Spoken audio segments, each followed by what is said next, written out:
వాడు కలలో కూడా ఎప్పుడు భగవంతుడిని తలుచుకోలేదు, అంతటి దుర్మార్గుడు. వాడికి ఏదో పెద్ద కష్టం వచ్చినప్పుడు మాత్రం ఒక్కసారి ఈశ్వరా నువ్వే నన్ను రక్షించాలన్నాడు. అలా అన్నందుకు దెప్పి పొడవడాయా ఈశ్వరుడంటే? ఏమి ఇన్నాళ్ళు నన్ను ప్రార్థించలేదు, ఇప్పుడు ప్రార్థించావు నిన్ను రక్షించనా అని అడగడు. గజేంద్ర మోక్షంలో ఎక్కడా గజేంద్రుడు పూజలు చేసినట్టు లేదు.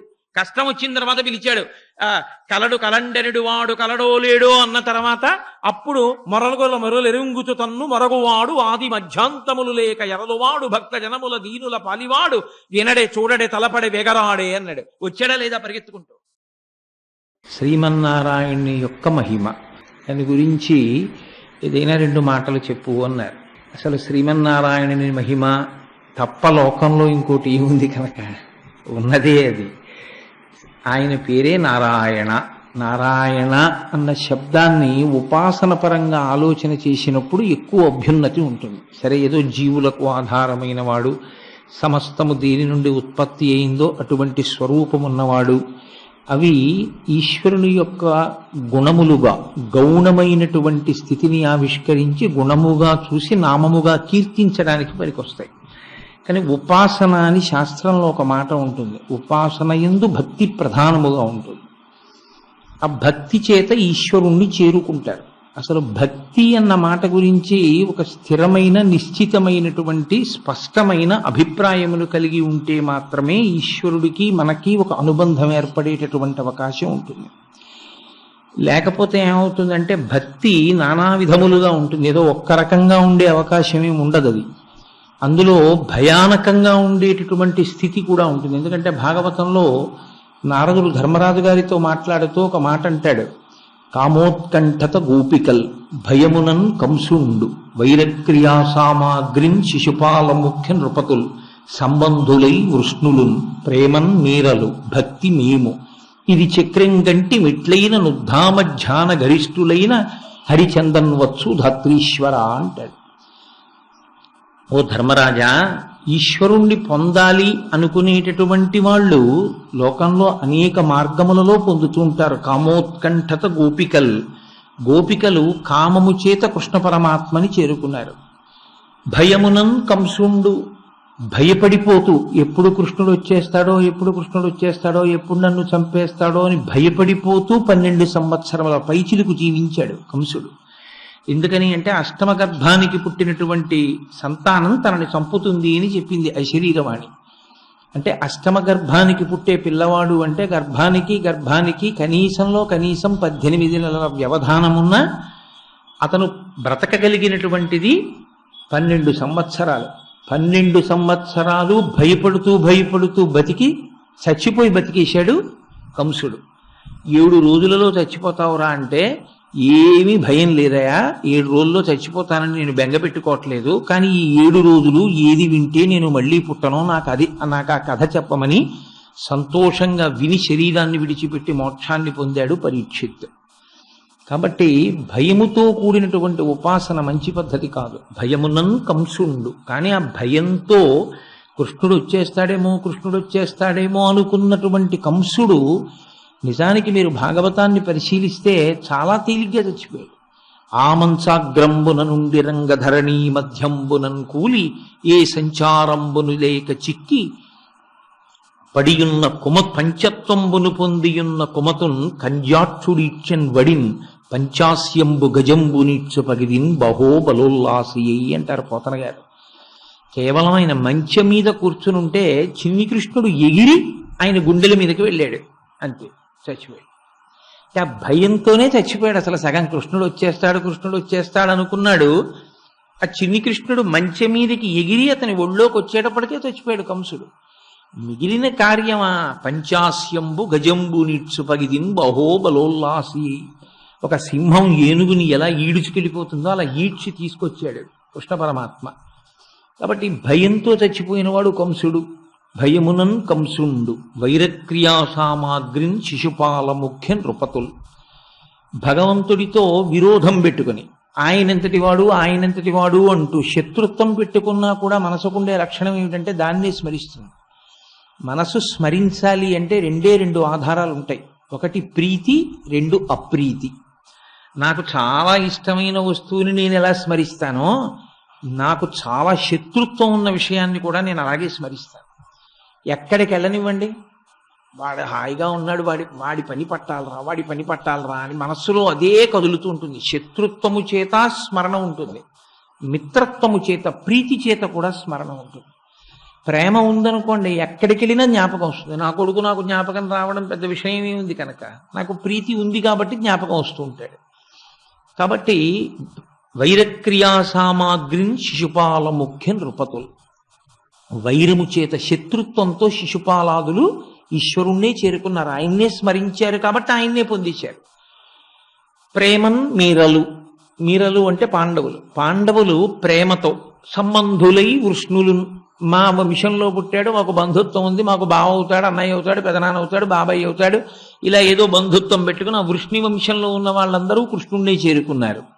భక్తి మేము, నారదుడు అంటున్నాడు, భక్తితో మేము చేరుకున్నాం పరమేశ్వరుడు. భక్తితో చేరుకోవడం అన్న మాటకు అర్థం ఏమిటి అసలు? నారాయణుణ్ణి భక్తితో చేరడం ఎలా సంభవం అవుతుంది? చేత అంటే నేను మేడపాడు చేరుకోవాలి అనుకున్నాను అనుకోండి, ఏదో నేను ఒక కారికి కూర్చుంటే మేడపాడుకి తీసుకెళ్ళగలిగినటువంటి ప్రజ్ఞ కలిగిన వాళ్ళు నేను కూర్చున్నటువంటి వాహనాన్ని నడిపి తీసుకొస్తే నేను వచ్చేస్తాను మేడపాడు. మరి పరమేశ్వరుణ్ణి చేరుకోవడానికి పరమేశ్వరుడు ఇక్కడ ఉన్నాడని తెలియాలి కదా, తెలిస్తే కదా చేరడం. ఇక్కడ మేడపాడు ఉందని నాకు తెలియకపోయినా మేడపాడు ఇక్కడ ఉందని తెలుసున్నవాడు నడిపినటువంటి వాహనంలో కూర్చున్న నేను ఇక్కడికి రాగలను. కానీ పరమేశ్వరుడు ఎక్కడున్నాడో తెలియందే నువ్వు పరమేశ్వరుణ్ణి ఎలా చేరుతావు? నారాయణుని చేరు దారిను హింపక దారుణాఘంబుల తగులువారు అంటారు. వరాహపురాణాన్ని అనువదిస్తూ ఒక మహాకవి చేసినటువంటి మాట, నారాయణుని చేరు దారి తెలియదు. ఎందుకు తెలియదు అంటే అసలు ఆయన ఎక్కడున్నాడని నీకు తెలుస్తుంది. నారాయణ అంటే ఎవరు?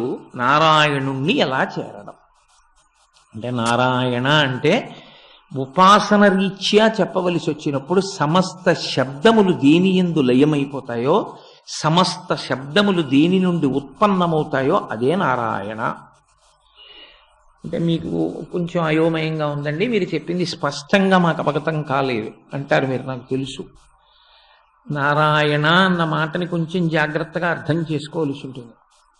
ఇప్పుడు ఒక అందమైన వస్తువు ఏదైనా కనపడింది అనుకోండి మీకు, ఇది ఎవరిదండి అని అడుగుతారు.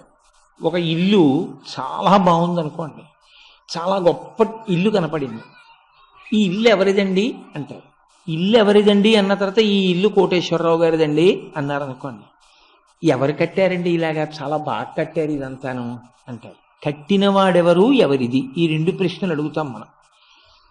ఓ కుర్చీ చాలా బాగా తయారు చేశారనుకోండి, ఎవరిదండి ఈ కుర్చీ అంటాం, కోటేశ్వరరావు గారిదండి అన్నాం. కోటేశ్వరరావు ఎవరితో చేయించారండి అని అడుగుతాం.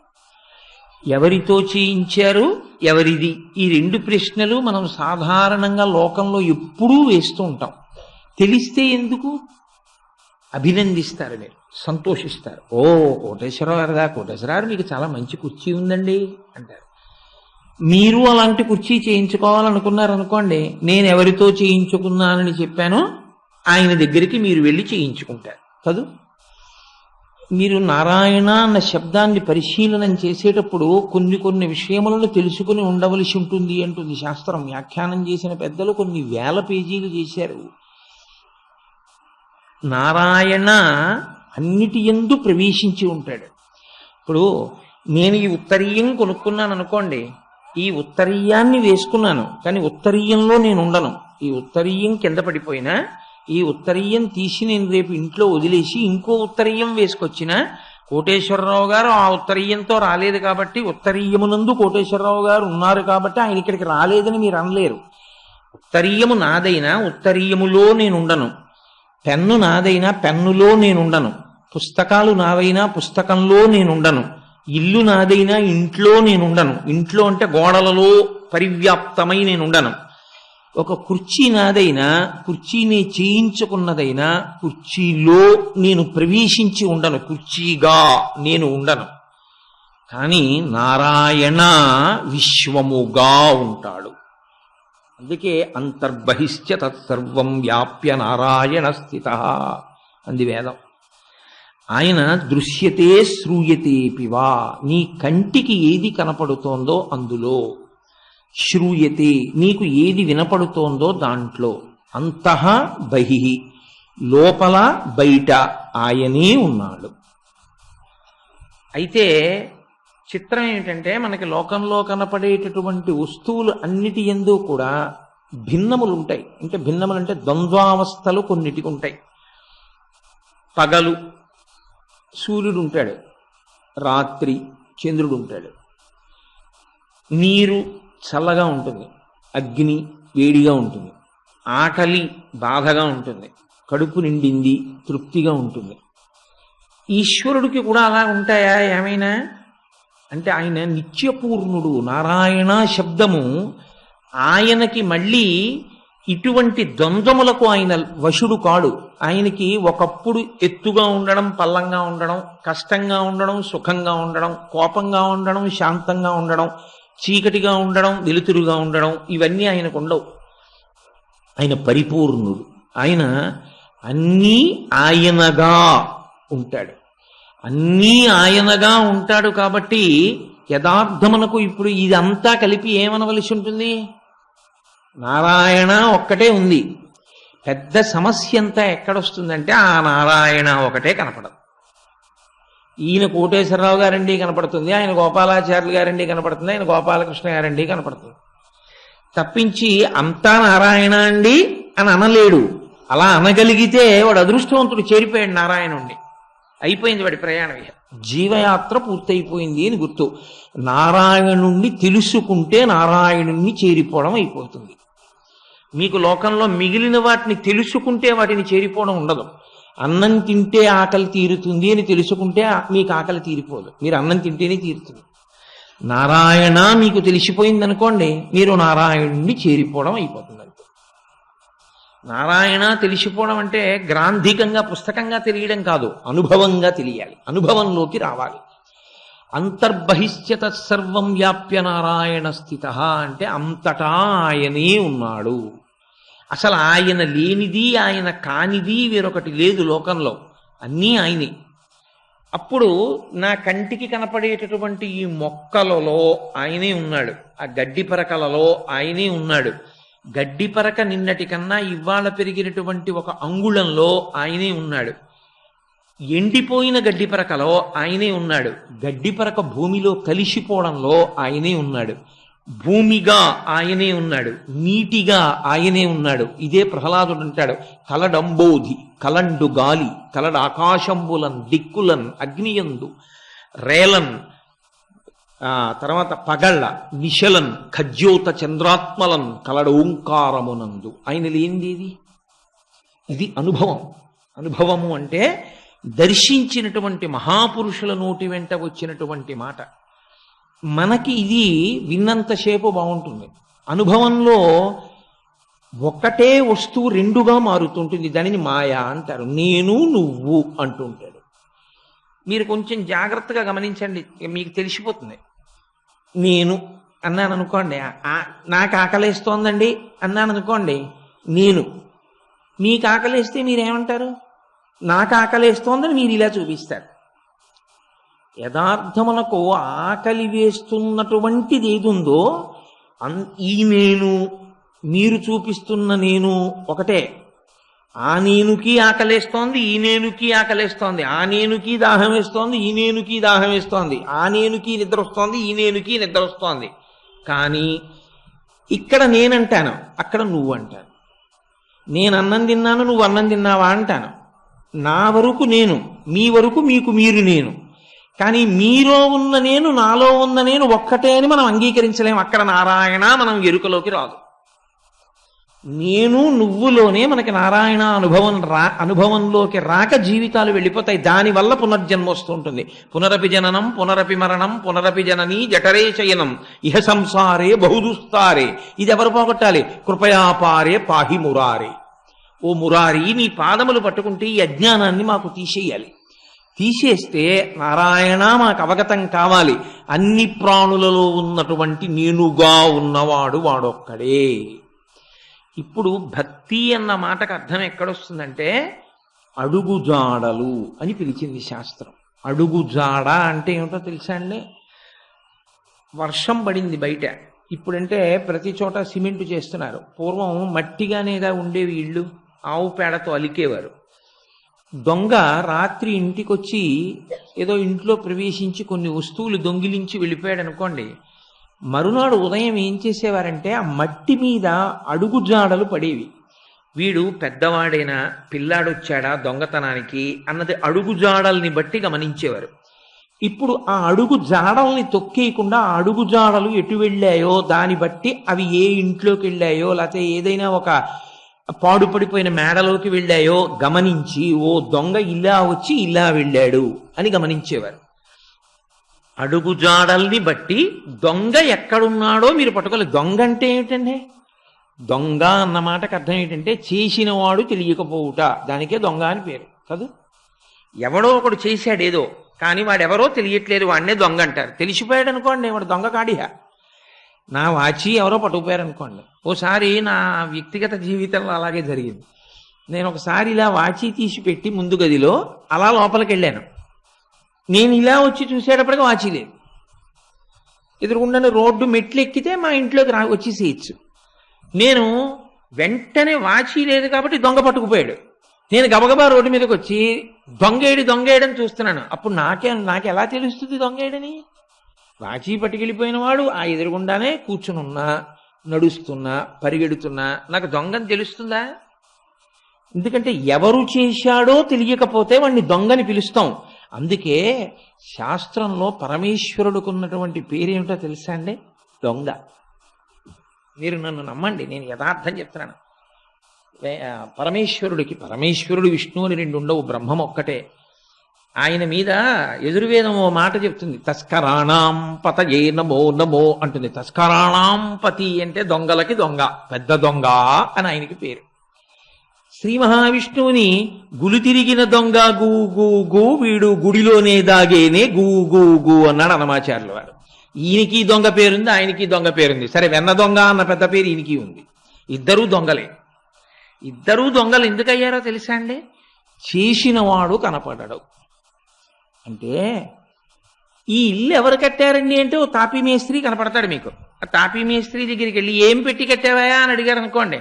ఏం పెట్టి కట్టావంటే, ఏమండి సిమెంట్ తెచ్చాను, నీళ్లు పోశాను, ఇసుక వేశాను, మూడు కలిపాను, అడుసు తయారైంది, ఓ తాపీ పట్టుకుని కట్టాను. ఇసుక ఎక్కడ తయారైందయా? నా మొహన్ నాకే తెలుస్తుందండి. ఇసుక ఎక్కడ తయారైందంటే యజమాని తెచ్చుకున్నాడు ఎక్కడో బండిలో. ఎక్కడ తెచ్చారండి ఇసుక అన్నారనుకోండి. ఏదో వశిష్ఠ పాయి దగ్గర ఇసుకంతా తవ్వి పక్కన పోశారండి, అక్కడికి వెళ్ళి ఒక ట్రాక్టర్తో తెచ్చుకున్నాను. వశిష్ఠ పాయలోకి ఇసుక ఎలా వచ్చిందండి అని అడిగారు అనుకోండి. నువ్వు ఇల్లు కట్టుకుంటే కట్టుకోలేకపోతే మానే, కానీ ఇసుక ఎక్కడి నుంచి వచ్చిందంటే మేము ఎక్కడ చెప్తా ఉంటాం కాదు. మీరు బాగా లోపలికి వెళ్ళి చూస్తే అసలు ఈ ఇసుక తయారు చేసిన వాడు ఎవరు? ఈ నీళ్లు తయారు చేసిన వాడు ఎవరు? ఇక్కడ దాహం వేసేట్టు చేసిన వాడు ఎవరు? నీళ్లు పోస్తే దాహం తీరేట్టు చేసిన వాడు ఎవరు? లోపలికెళ్ళిన నీళ్లు పాడైతే ఆ నీళ్లు కింద నుంచి వెళ్ళిపోయేటట్టు చేస్తున్నవాడు ఎవరు? ఇవన్నీ చేసినవాడు మీకు ఎప్పుడన్నా కనబడ్డా? మీరు ఎప్పుడన్నా చూశారా? మీ శరీరం పుట్టినప్పుడు పసిపిల్లలు ఎలా ఉంటారో అలాగే ఉంటుంది. ఎవరి శరీరం అయినా అంతే, మనందరి శరీరాలు. ఆ శరీరాలు ఇప్పుడు ఎంత పెద్ద శరీరం అయిపోయింది. ఒకప్పుడు మా అమ్మగారి ఒళ్ళో నేను పడుకుంటే మా అమ్మగారి రెండు మోకాళ్ళ మధ్యలోకి కూడా సరిపోనంత ఉండేవాడిని.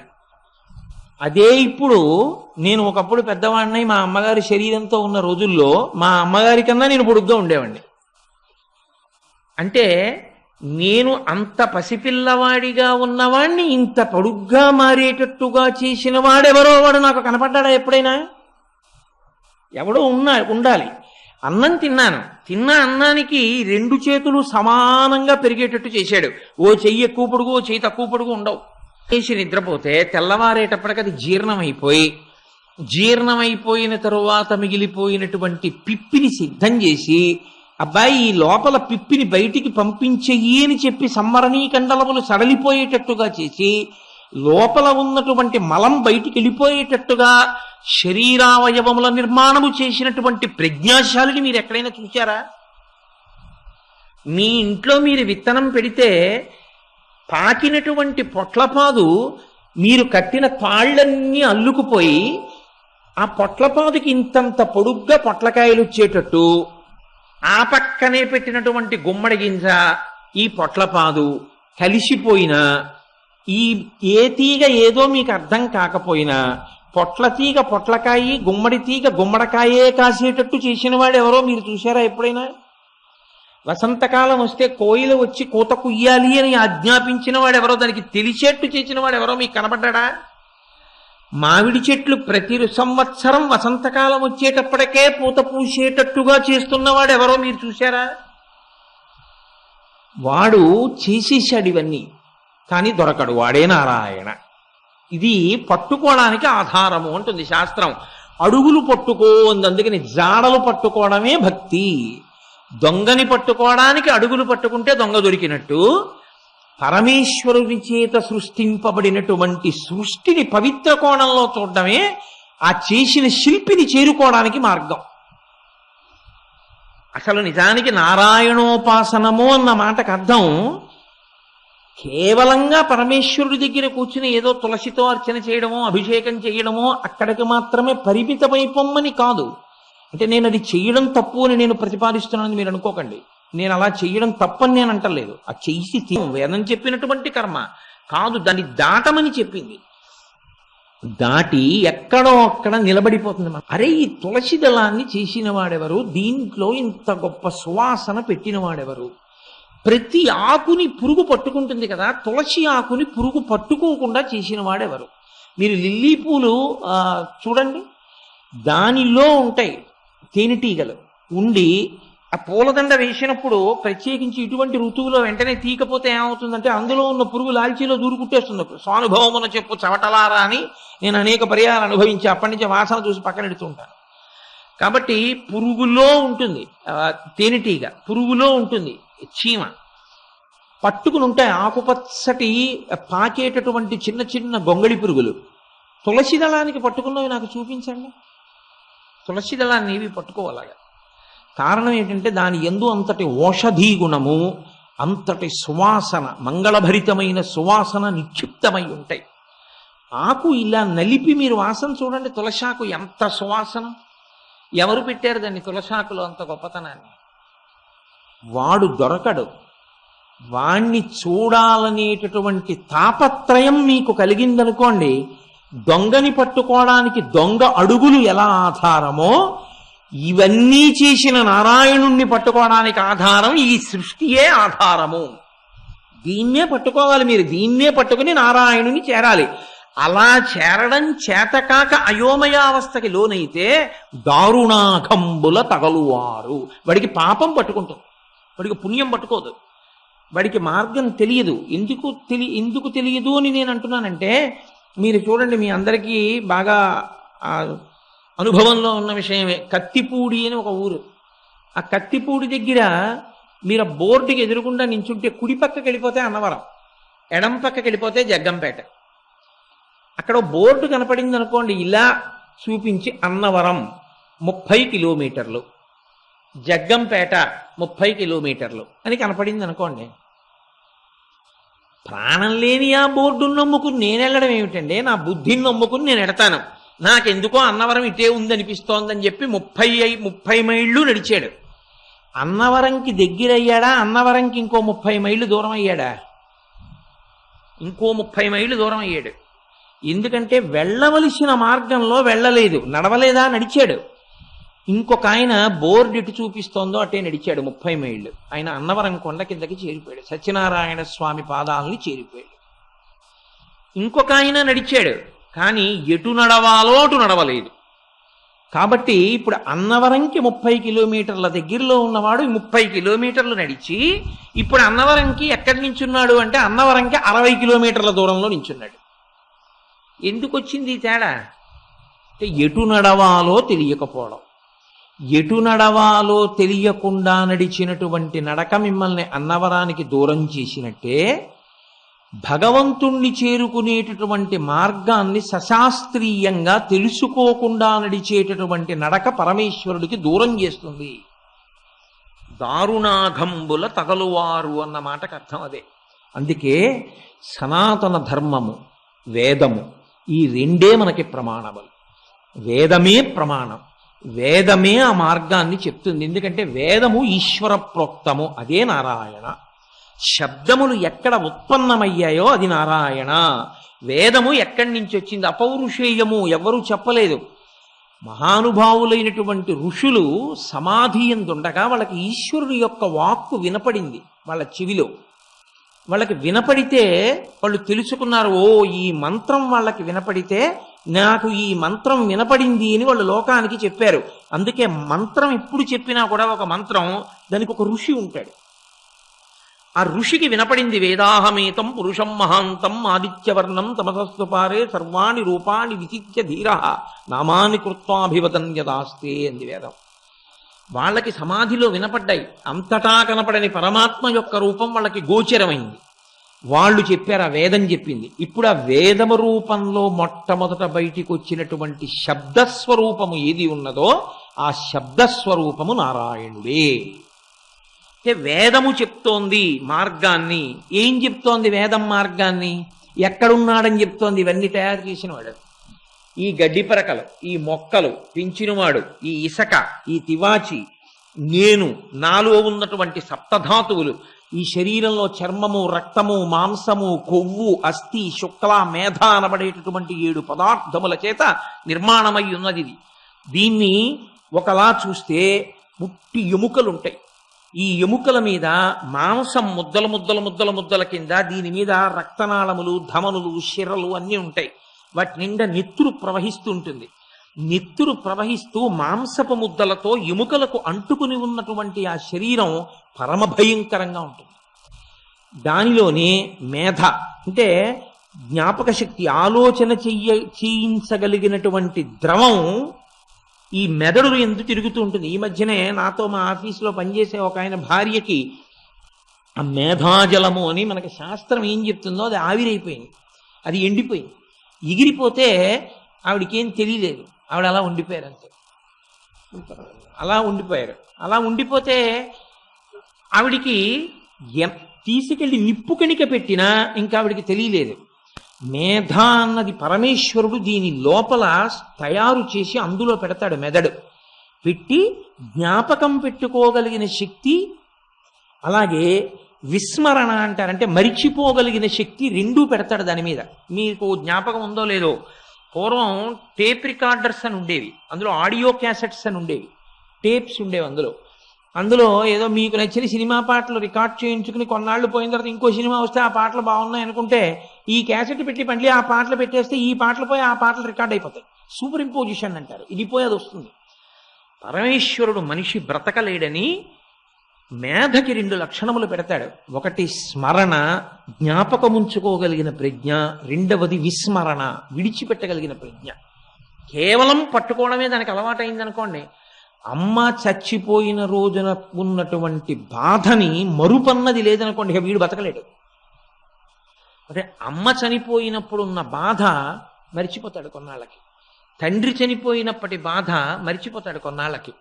ఏది మరిచిపోకూడదో అది ఉంచుకోవచ్చు, బాగా జ్ఞాపకం చేసుకుంటూ.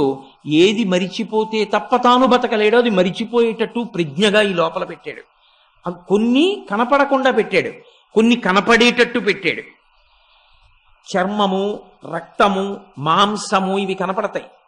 అంతవరకు ఎందుకండి, ఈ చర్మం కొంచెం బ్లేడుతో ఇలా ఉత్తరింపబడింది అనుకోండి, ఈగలన్నీ వచ్చి వాలి లోపల ఉన్న మాంసాన్ని పొడుచుకు తింటాయి. కానీ అలా ఏ ప్రాణికి దొరకడానికి వీలు లేకుండా ఆయన చర్మంతో కప్పాడు. ఎంత అందంగా కప్పాడంటే దీన్ని ఏ శిల్పి తయారు చేయగలడు.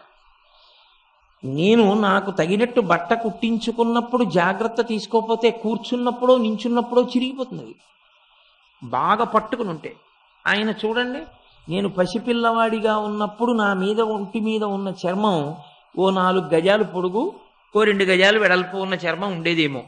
మరి నేను ఇప్పుడు 6 అడుగుల పైచిలుకు పొడుగైపోయినప్పుడు ఎంత చర్మం నా ఒంటి మీదకి రావాలి? కొత్త చర్మాన్ని తీసుకొచ్చి ముక్క ముక్కల కింద అంటిస్తూ కాదు, ఆ చర్మమే అలా సాగుతుంది. ఈ చెయ్యి ఇలా ఉంచితే ఓలా ఉంటుంది, ఇలా ముడిస్తే చర్మం సాగుతుంది. ఈ చర్మం అక్కర్లేకపోతే ముడతలు పడిపోతుంది వృద్ధాప్యంలో. ఈశ్వర ప్రజ్ఞ నిజంగా ఎక్కడికో ఎందుకండి. అందుకే శాస్త్రంలో బహుచమత్కారమైన మాట ఒకటి చెప్పారు. నారాయణాన్ని చూడాలి అనుకుంటే నీ చేతి వంక చూసుకో, నీకు నారాయణ దర్శనం అయిపోయింది అన్నారు. ఎందుకో తెలుసా అండి, నేను ఒక శుద్ధ ముక్క పట్టుకుని ఇక్కడ 4 గీతలు గీశాను అనుకోండి, గీతలు గీసి గీతలు జాగ్రత్తగా చూసుకోండి మీరు అని చెప్పి నేను వెళ్ళిపోయాను అనుకోండి, మీరు ఎంత జాగ్రత్తగా చూసినా మహా అయితే 6 నెలలు ఉంటాయి, తర్వాత పోతాయి. నేను పుట్టినప్పుడు నా చేతిలో ఉన్న ఈ గీతలు, సాధారణంగా ఏ గీత అయినా తడి తగిలితే పోతుంది. ఎంత ఇంకుతో మీరు చెయ్యండి, తడి తగిలితే అది భ్రంశం అయిపోతుంది. ఎన్ని మాటలు కడుక్కుని ఉంటాను ఈ చేతిని, ఏది ఈ గీతలు చెరిగాయా? ఏం పెట్టి గీశాడంటారు ఆయన, అసలు ఏ పెన్నుతో గీశాడంటారు ఈ గీతలు? వాణ్ణి చూడాలని మీకు అనిపించట్లా? ఎవడరా ఈ గీతలు గీసినవాడు ఇంత అందంగా గీశాడు, ఇన్ని గీతలా, ఈ గీసినవాడు ఎవర్రా ఇంత అందంగా, ఈ వేళ్ళు ఇలా కలియకుండా ఇలా అంటుకుని ఉండుంటే చర్మంతో ఏమి కలుపుకుంటాం అన్నాం, అది వీటిని విడదీసి ఉంచాడా? ఈ 4ంటికి మళ్ళీ గమ్మత్తు చూడండి, ఈ 4 దీనితో కలిస్తేనే శక్తి, ఈ 4 కలిపి ఏమీ చేయలేవు, 4 కలిపి ఏమీ పట్టుకోవు. ఈ 4 దీంతో కలిస్తేనే శక్తి, ఈ 2 కలిస్తే పట్టు, ఈ 2 కలిస్తే పట్టు, ఇలా 3 కలిస్తే పెన్నం, ఇలా పట్టుకుంటే తాడు పట్టుకోగలరు, ఇలా పట్టుకోండి, ఇది లేకుండా ఈ పట్టు ఉండదు. 4ంటికి శక్తినిచ్చి 5వ దాన్ని దూరంగా ఉంచాడు. అసలు ఆయన ఎలా ఏర్పాటు చేశాడు ఇవన్నీ? వాడు నారాయణ, వాడు నారాయణుడండి, వాడు ఇవన్నీ సృష్టించాడు. ఇప్పుడు మీకు ఈ గీతలు గీసిన వాడిని చూడాలి అని అనిపించింది అనుకోండి, మీకు ఖచ్చితంగా వాడు ఎక్కడున్నాడో చెప్పేవాడు ఉండాలి. 1000 మంది బురదలో నడిచారనుకోండి, దొంగడు అడుగులేవో మీకు ఎలా తెలుస్తాయి? ఒక్కడి పాదాలే ఉన్నాయనుకోండి, రాత్రి కిటికీ దగ్గర నుంచి ఎటో వెడుతూ ఓ దొంగడు ఇటు వెళ్ళాడని తెలుస్తుంది.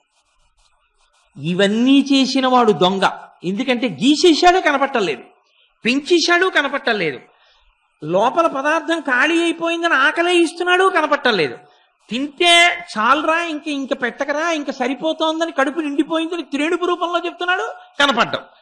దాహం వేస్తోందిరా లోపల నీళ్ళు అయిపోయాయని దాహం రూపంలో చెప్తాడు, కనపడడం. నీళ్లు పోస్తే ఒరే దాహం తీరిపోయింది, కడుపు నిండిపోయింది, ఇంకా తాక్కరా అని చెప్తాడు, కనపడ్డం. రాత్రి నేను నిద్రపోతున్నప్పుడు నేను ఏ పని చేయలేకపోయినా నా ఊపిరి తీయిస్తూ ఉంటాడు, కనపడడం. నా ఊపిరి ఆపేయాలనుకున్నప్పుడు కనపడకుండానే ఆపేస్తాడు. వాడిని ఒక్కసారి చూడాలనుందండి, ఇంతమందిని చూశాను కానీ వాడే నాకు కనపట్టలేదండి, నాకు కనపడాలని తాపత్రయంగా ఉందండి అని మీకు ఆర్తి పుడితే అది భక్తి, మీకు తాపత్రయం కలిగితే అది భక్తి. చూద్దామని వెంపర్లాట పుడితే వాడు భక్తుడు తప్ప. భక్తి అంటే 2 పువ్వులు 2 టెంకాయలు పట్టుకుని గుళ్ళోకి వెళ్ళిన వాళ్ళందరూ భక్తులని మీరు అనుకోకండి. ఎందుకంటే నేను కొన్ని గుళ్ళల్లో చూశాను, నేను పెద్దకాయ ఇచ్చానంటే నాకు చిన్న చెక్క ఇచ్చారని అర్చకులతో దెబ్బలాడిన వాళ్ళు ఉన్నారు. నేను 6 రూపాయల కొబ్బరికాయ ఇచ్చానంటే నాకు 3 రూపాయల చెక్క ఇచ్చారంటే నాది కాదా? ఆయన కర్మ, ఆయనకి ఎన్ని గుర్తెట్టుకుంటాడంటే, ఎన్ని కొబ్బరికాయలు అంటే ఏదో కలిపి కొట్టుతాడు, తీసుకెళ్తాడు, చెక్కల నైవేద్యం పెట్టుకుంటారు, ఆ మిగిలిన చెక్కలేవో ఒక్కొక్కళ్ళకి ప్రసాదం. నువ్వు కావలసింది ప్రసాదమా? నువ్వు పట్టుకెళ్ళిన చెక్క నీ పేరు చెక్కించుకుని ఇవ్వాలంటే ఇంకా కొబ్బరికాయకి 2 వైపులా. కొబ్బరికాయ మీదే అంత వ్యామోహం ఉన్న నీకు నారాయణ దర్శనం అవుతుందా? నీకు నారాయణుని గురించి తెలుసా? అదే దూరం జరగడం అంటే. కొబ్బరికాయ పట్టుకెళ్ళాడు కానీ ఎవరికి పట్టుకెళ్ళినట్టు? ఈశ్వరుడికా? రేపు శనివారం కొబ్బరికాయ కొడతానంటాడు, శుక్రవారం రాత్రే భార్యతో అంటాడు రేపు కొబ్బరికాయ మామిడికాయ పచ్చడి చేయబోయి బాగుంటుందంటే. ఈశ్వరుడికి ఎందుకు అది? నువ్వు ఎప్పుడో నిర్ణయించుకున్నావు ఆ కొబ్బరి మామిడి కలిపి పచ్చడి చేసుకుని తిందామని. అది కొట్టి ఆయనకి పెట్టేంతసేపు కూడా ఆయనకి పెట్టాలన్న ధ్యాసే నీకు లేదు, ఇంకా ఆయన నీకు కనబడతాడా? నీకెందుకు నారాయణుడు? నీకు తాపత్రయం ఏది అసలు? పనికి మాలిన వాటిని చూసినప్పుడల్లా ఇది ఎవరు కట్టించారండి అంటావు. తాజ్మహల్కి వెళ్తాడు, చూస్తాడు, ఇది ఎవరు కట్టించారండి అంటాడు. షాజహాన్ కట్టించాడు. అబ్బా ఎంత బాగా కట్టించాడు, ఆయనే షాజహాన్, ఫోటో చూడండి అన్నారు అనుకోండి, వెళ్ళి ఇలా చూసి భలే ఉన్నాడండి అంటాడు. కృష్ణదేవరాయల వారు కట్టించారండి అని కృష్ణదేవరాయల వారు పట్టాభిషేకం చేసుకున్న సంవత్సరాన్ని 1 సంవత్సరం పాటు ఉత్సవాలు చేస్తుంది ఓ పెద్ద దేవస్థానం. అసలు ఈ బ్రహ్మాండాల్ని సృష్టించినటువంటి వాడికి అంత గొప్ప ఉత్సవాలు చేద్దామన్న తాపత్రయం వాళ్ళకు ఉందో లేదో నాకు తెలియదు. కాబట్టి నారాయణ అంటే ఎక్కడ వెతుకుతావు నారాయణ అని? నీ చేతి గీతలు చాలదా నువ్వు చూసుకుని ఆయన్ని చూద్దాం అనిపించడానికి? బాగా ఉపాసనలో కిందకి రావడం అని ఓ మాట ఉంటుందంటే పట్టుకోవడానికి ప్రయత్నం చేసేటప్పుడు ఎంత కిందకైనా నువ్వు రావచ్చు ఆర్తితో. ఆ ఆర్తితో కిందకొస్తే నువ్వు నారాయణుణ్ణి గురించి వెతుకులాడ్డం మొదలుపెట్టావు అని గుర్తు. నేనెక్కడుంటాను అన్నది మీకు తెలుసు అనుకుంటే పొరపాటు. ఎందుకనంటే మీరేమనుకుంటారు, కోటేశ్వరరావు అంటే కాకినాడలో ఏదో ఫలానా అపార్ట్మెంట్లో ఉంటారండి. రేపు ఉదయం 8 గంటలకి మీరు వచ్చారనుకోండి, నేను అక్కడ ఉండాలని ఏం లేదు. రేపు ఉదయం 8 గంటలకి నేను ఇవాళ పొద్దున్న పెళ్ళైపోయినటువంటి ఒక జంటను ఆశీర్వచనం చేయడానికి రామారావుపేట ఎడతానని నాకే తెలుసు. రేపు ఉదయం 8 గంటలకు ఎక్కడ ఉంటాను. నేనెక్కడుంటానో నాకు తెలుస్తుందా? నేనెక్కడుంటానో మీకు తెలుస్తుందా? నేనెక్కడుంటానో నాకే తెలుస్తుంది. అలాగే ఈ బ్రహ్మాండములన్నింటినీ నిర్మాణం చేసి దానిలోనే దూరిపోయి ఉండిపోయిన వాడు ఉన్నాడే. నేను బల్ల చేస్తే బల్లలో దూరను, కుర్చీ చేస్తే కుర్చీలో దూరను, పంచె కొనుక్కుంటే పంచెలో దూరిపోలేను. కానీ నారాయణుడికి ఉన్న లక్షణం ఏమిటంటే ఇవన్నీ చేసి అందులో దూరి ఉన్నాడు. అంతర్బహిష్యతర్సర్వం వ్యాప్య విష్ణుతత్వమనకు వ్యాపకత్వమే. అంతటా నిండిపోయాడు. మరి కనపడ్డేమండి అంటే ఎక్కడుంది వెన్న? నెయ్యి ఎక్కడుంది? పాలలోనే ఉంది. కనపడుతోందా నీకు? ఏమంటే నెయ్యి ఎక్కడి నుంచి వస్తుందండి అని నన్ను అడిగారు అనుకోండి, పాలలోంచి వస్తుందండి అని చెప్తాను. లేదా మజ్జిగలోంచి వస్తుంది. మజ్జిగ ఎక్కడి నుంచి వస్తుందండి? పెరుగు చిలికితే వస్తుంది. పెరుగు ఎక్కడి నుంచి వస్తుందండి? పాలు తోడు పెడితే వస్తుంది. పాలేవండి ఇవే. ఏమండి పాలల్లో నెయ్యి ఏదండి? మరి కనపడదు. మరి నెయ్యి కనపడాలంటే నువ్వు పాలు కాయాలి, తోడు పెట్టాలి, పెరుగవ్వాలి, కవ్వం పెట్టాలి, చిలకాలి, మజ్జిగ చెయ్యాలి, అందులోంచి వెన్న తీయాలి, కాయాలి, నెయ్యి వస్తుంది. నెయ్యి మాత్రం పాలలోనేనా ఉంది? ఉండబట్టేగా వచ్చింది. మరి ఉన్నది ఎందుకు కనపడలేదు? నీ ఇంట్లో ఉన్న పాలకొండలోని నెయ్యే నీకు కనపడింది. ఈ బ్రహ్మాండమంతా నిండిపోయి వ్యాపకత్వంలో ఉన్న విష్ణువు నీకు కనపడతాడా అంత తొందరగా? ఒక్క లీటరు పాలు అంత సాధన చేస్తే కానీ నెయ్యి కనపడలేదా? ఈ బ్రహ్మాండమంతా నిండిపోయిన వాడు కనపడడానికి నువ్వు ఎంత సాధన చేయవలసి ఉంటుంది? అది భక్తి. వెంపర్లాడాలి. అయ్యా నువ్వు కనపడవయ్యా, కనపడవయ్యా, కనపడవయ్యా అని అడగాలి. కనపడవయ్యా, కనపడవయ్యా అంటే అప్పుడు ఆయన మార్గం చెప్తాడు. ఓరిపిచ్చాడా, తెలియక ఇన్నాళ్ళు తిరిగావు కదూ, అవి కాదు మార్గాలు. నాణ్యపంథాయనాయ విద్యతే, ఇంకొక మార్గం లేదని తెలుసుకో, ఇది ముందు చెప్తాడు. అందుకే మనం పూజ అంతా చేసేటప్పుడు కూర్చుంటాం, మంత్రపుష్పానికి నిలబడతాం. ఎందుకంటే అక్కడ సత్యప్రకటన అవుతుంది. లేచి నిలబడి చేత్తో పువ్వు పట్టుకుని ఓ మాట చెప్తారు. అయ్యా బాగా తెలుసుకోండి, ఈశ్వరుడు మీ ఎదురుగుండా ఉన్నాడు, పూజ చేశాను అనుకున్నారు కదా, అక్కడ కాదండి. అది ఈశ్వరుడు అయితే మరి మీరు విడిచిపెట్టి ఆఫీస్కి వెళ్ళిపోయినప్పుడు ఈశ్వరుడు లేడా హమీలో? కాదురా, అది ఈశ్వరుడు, ఇది నువ్వు కాదు. ఎక్కడుందో తెలుసా? నేను చెప్పేస్తాను ఇప్పుడు, జాగ్రత్తగా పట్టుకో. ఇలా కాకుండా ఇంకోటి కూడా ఏమైనా ఉందేమో, ఇంకెవరి దగ్గరికన్నా వెళ్ళి తెలుసుకోవచ్చు అనుకుంటున్నావేమో. ఇంకో మార్గం లేదు అసలు తెలుసుకోవడానికి. నాణ్యపంథాయనాయ విద్యతే అంటూ సహస్రశీర్షం దేవం విశ్వాక్షం విశ్వశంభువం. సహస్రాక్ష అంటే ఏదో 1000 కన్నులు 1000 తలకాయలు అని కాదు. సంస్కృతంలో సహస్రం అంటే అనంతం. ఇన్ని రూపాలుగా ఉన్నవాడు వాడే. ఇన్ని రూపాలుగా ఉన్నవాడు ఒక రూపంతో నాకు కనపడాలంటే, చేసినవాడు ఎవరో వాడు నాకు దొరకాలంటే ఎక్కడున్నాడో తెలుసా? ఇక్కడున్నాడు. నీవారసూకవత్తన్వి పీతాభాస్వత్యనూపమా. వడ్డు గింజ పెట్టి గీరితే మొన తగిలితే ఎలా ఉంటుందో అలా ఈ లోపల దాక్కునున్నాడే వాడు ఈ బయటవి కనపడేటట్టు చేస్తాడు. తను నిర్మించిన వాడు ఈ లోపలే ఉన్నాడు. వీడిని చూడ్డానికి ఈ కంటికి లోపలికి తిరిగి చూడడం రాదు. వాడు అలా పెట్టలేదు వ్యవస్థ. కాబట్టి ఇప్పుడు ఈ కంటితో వాడు చేసినవి కనపడతాయి. చేసిన వాడు కనపడాలంటే ఈ లోపలికి చూడడం రావాలి. ఈ లోపలికి చూడడం అంటే ఏదో కత్తి పెట్టి కోసుకుంటే కనపడుతుందా అండి అంటే అలా కనపడదు. మరి ఎలా కనపడుతుంది? హృదయ గుహలోకి వెడితే వాడు కనపడతాడు, తేజోరూపముగా కనపడతాడు. కనబడిన వాడిని ఏ పేరు పెట్టి నీవు పిలువు, వాడికి ఏం అభ్యంతరం లేదు. స బ్రహ్మ స శివ సహరిశ్రేంద్ర సోక్షర పరమస్వరాట్ రాజాధిరాజాయ ప్రసజ్య సాహిని. రోజు చెప్పట్లా మంత్రపుష్పంలో మీరు? వాడిని మీరు ఏ పేరు పెట్టి పిలవండి, వాడి లక్షణం అంతే. మీరు ఏ పేరు పెట్టి పిలవకపోండి, వాడి లక్షణం అంతే. నీళ్లు ఎప్పుడు పుట్టాయి? ఎప్పుడు పుడితే మీకెందుకండి? ఎప్పటి నుంచి ఇప్పటి వరకు ఎప్పటికీ నీళ్ళు ఏం చేస్తాయంటే దాహం తీరుస్తాయి. రామకృష్ణ పరమహంస ఓ మాట చెప్తారు. ఓ చెరువు దగ్గరికి దాహం వేసిన వాళ్ళు నలుగురు వెళ్ళి ఓ ఒడ్డు నుంచి ఒక ఆయన యువతల వైపు నుంచి నీళ్లు తాగి, అబ్బా వాటర్ ఈజ్ వెరీ వెల్ అన్నాడు. వాటర్ ఈజ్ క్వైట్ టేస్టీ, నీళ్లు చాలా రుచిగా ఉన్నాయండి. ఇది వాటర్ అన్నాడు ఆయన. వాటర్ అన్నాడు కదా అని చెప్పి దాహం తీర్చడంలో ఏమైనా తేడా ఉంటుందా? ఉండదు. ఇంకొక ఆయన అటు ఒడ్డుకి వెళ్ళి పానీ తాగుతున్నానన్నాడు, ఏమైనా మార్పు ఉంటుందా? ఇంకొక ఆయన ఇంకొక ఒడ్డుకి వెళ్ళి నిలబడి ఆక్వా తాగుతున్నానన్నాడు, ఏమైనా మార్పు ఉంటుందా? ఇంకొక ఆయన సంస్కృతం నేర్చుకున్న ఆయన వచ్చానన్నాడు, నేను ఇదిగో ఈ జలం తాగుతున్నాను అన్నాడు, ఏమైనా మార్పు ఉంటుందా? జలం అన్నవాడికి దాహమే తీరింది, వాటర్ అన్నవాడికి దాహమే తీరింది, ఆక్వా అన్నవాడికి దాహమే తీరింది, పానీ అన్నవాడికి దాహమే తీరింది. అసలు ఏమీ అనకుండా తాగిన వాడికి దాహమే తీరింది.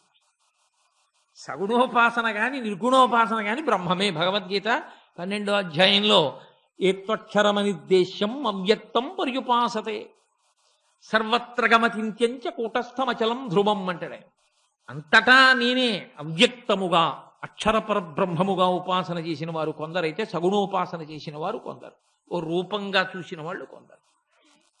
కాబట్టి వాడు ఇక్కడ ఉన్నాడు. ఇక్కడ ఉన్నవాడిని ఎప్పుడు చూడలేనండి, చాలా కష్టం అండి, నా జన్మ సరిపోదండి అంటావా? అందులోకి వచ్చి కూర్చో. దొంగ ఎప్పుడు దొరుకుతాడండి? ఇంకా పారిపోవడానికి పెరటి త్రోవ లేనప్పుడే దొరుకుతాడు మీకు కదా.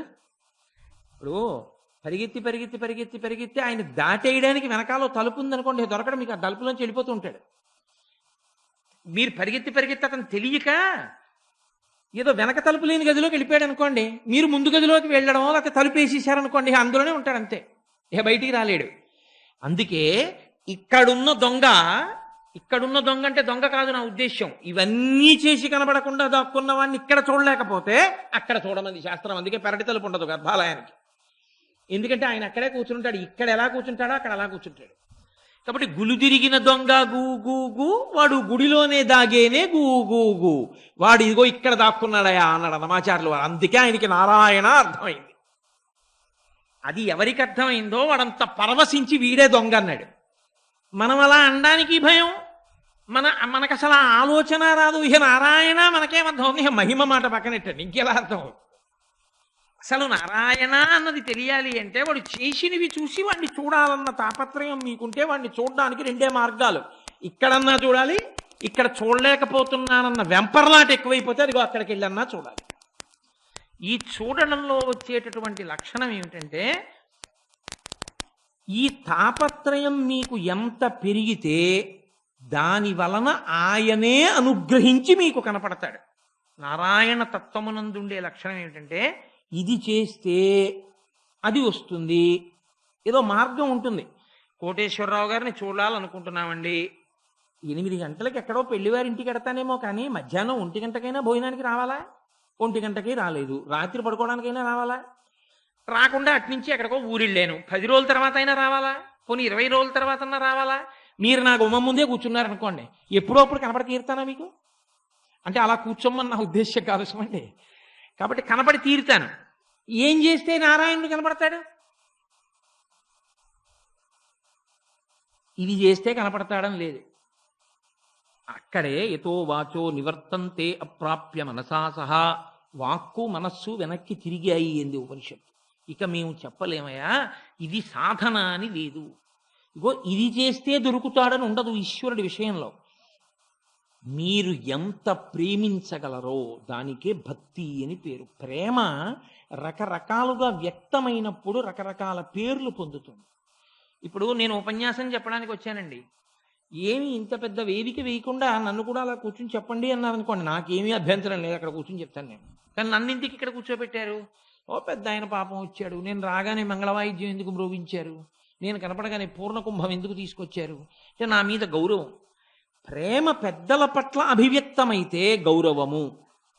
తనకన్నా బాగా చిన్నవాడి మీద అయ్యో పాపం వీడు పసిపిల్లవాడరా, వీడికి ఏం తెలీదు అని చెప్పి నాలో ప్రేమ పొంగితే వాత్సల్యము. నా మనవడు, వాడికి బట్టలు వేసుకోవాలని తెలియదు, 3 ఏళ్ల వాడు ఆడుకుంటున్నాడు, ఇంటికి బంధువులు వస్తున్నారు, హారి ఊరు ఊరు ఊరు అలా ఆడుకుంటున్నావు నువ్వు, రేపు బట్టలు వేసుకోవద్దురా అని తిడతానా? ఎత్తుకుని లోపలికి తీసుకెళ్ళి ఓ నిక్కర తీసి వాడికి ఓ నిక్కర వేసి ఓ చొక్కా వేసేసి ఇప్పుడు ఆడుకో బాగుండదు 10 మంది వస్తున్నారు దృష్టితో కూర్చుని ఇటు అలా తిరగకూడదు ఇంట్లో అంటానా? నేనే వాడికి బట్టలు వేసాను. ఎందుకని? అరే వాడు చిన్నవాడు, వాడికి తెలియదురా అని నాకు ప్రేమ వ్యక్తమైతే వాత్సల్యము. అరే ఇవన్నీ చేసినవాడు నారాయణుడురా, మహానుభావుడు, ఆయనది ఇదంతా. ఆయనదైన దాన్ని నాదని చెప్పుకుని నేను బతకూడదు అని మీరు అనుకున్నారనుకోండి భక్తి. అరే ఆయనకి చెప్పి తినాలి, ఆయన ఇచ్చాడు ఇవన్నీ.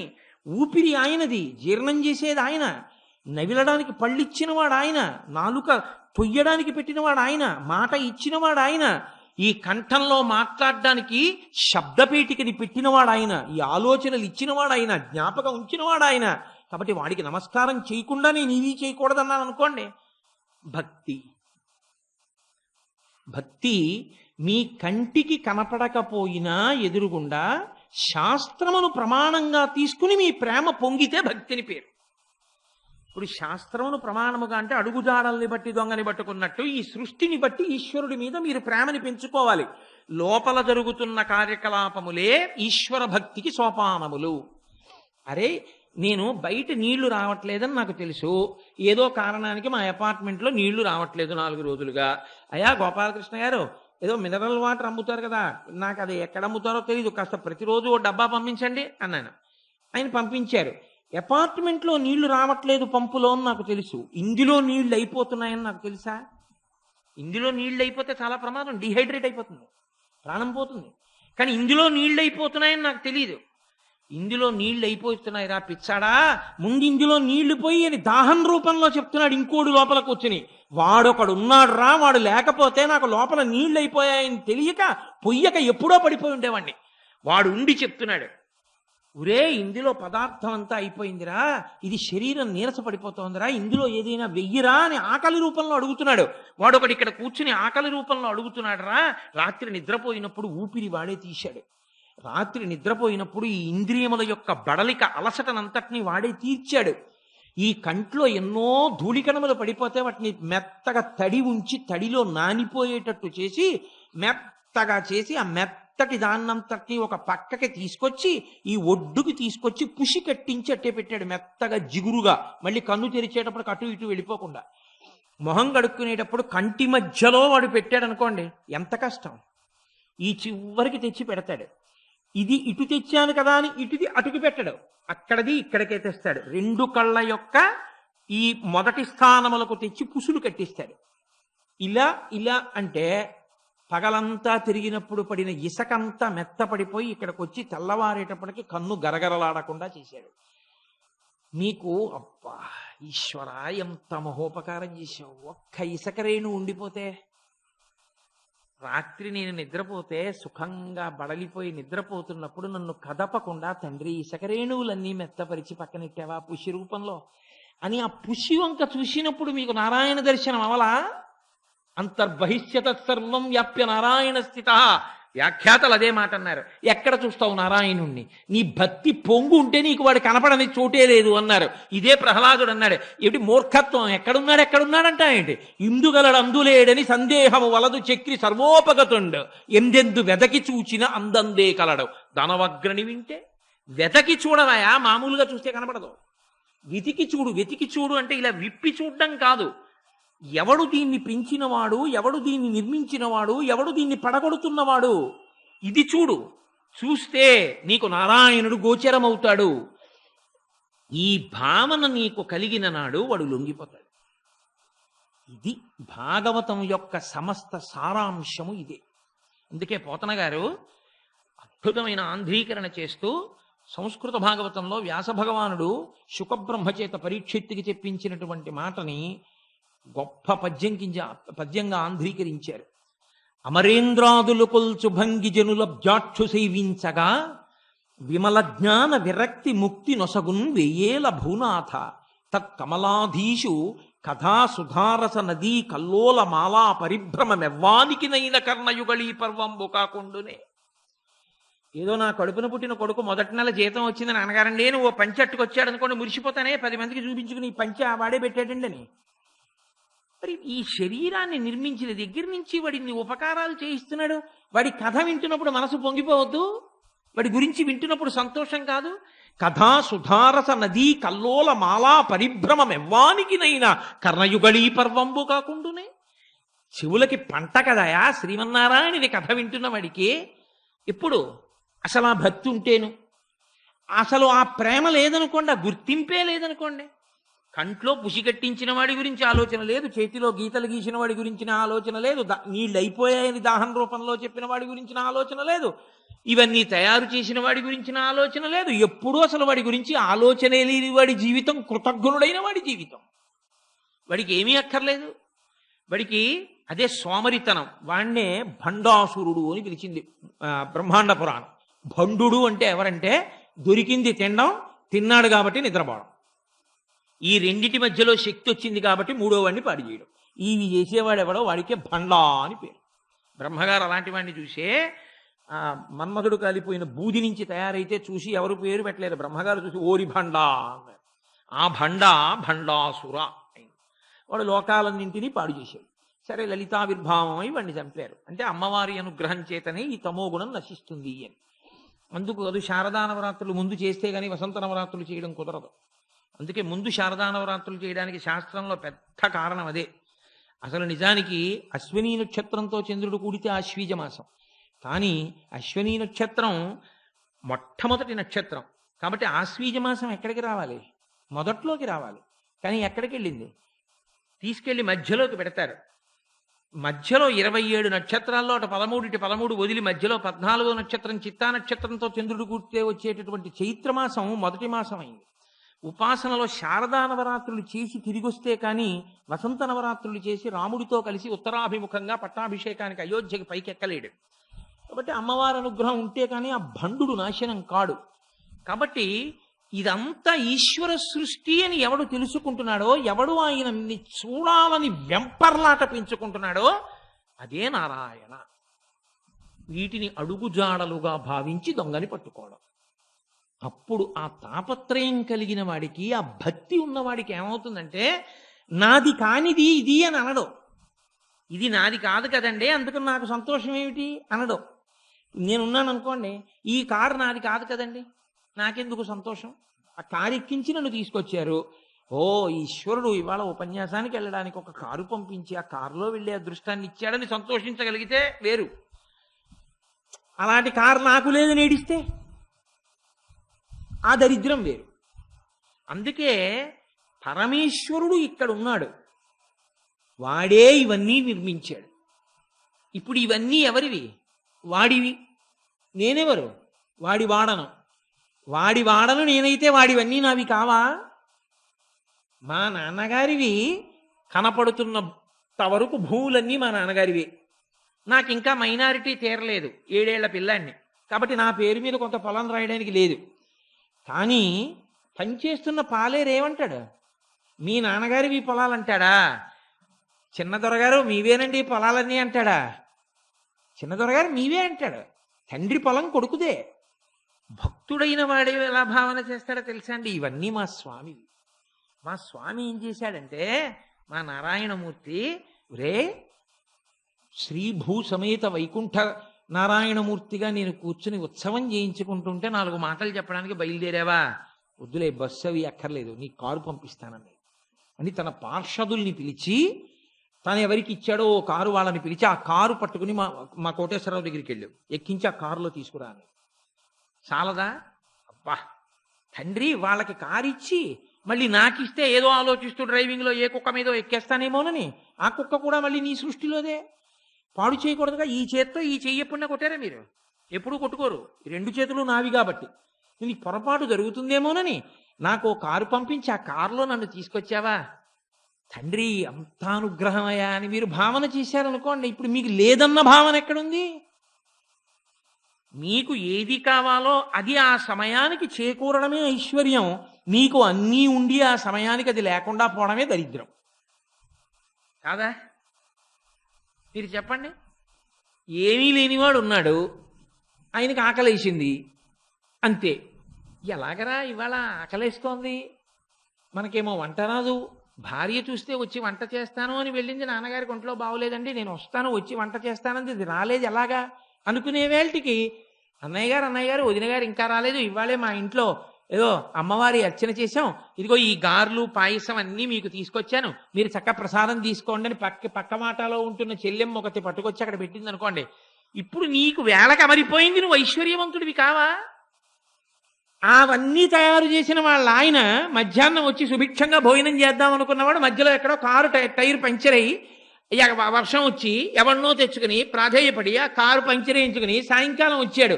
అసలు అవన్నీ వండుకున్నవాడు ఆయన దరిద్రుడు, నేను ఐశ్వర్యవంతుడిని, తిన్నవాడిని నేను, తిననివాడు ఆయన. ఏది అమరిందో వాడు ఐశ్వర్యవంతుడు. ఏమి ఉపన్యాసానికి వెళ్ళడానికి నీకు కారు ఇచ్చి తీసుకొస్తే నువ్వు ఐశ్వర్యవంతుడివి కావా? ఉంటే నాయన ఐశ్వర్యవంతుడివి. భావన బలపడితే భక్తి. అది ఇంకొక రకంగా వెడితే కత్తిపూడి నుంచి జగ్గంపేట వెళ్ళడం.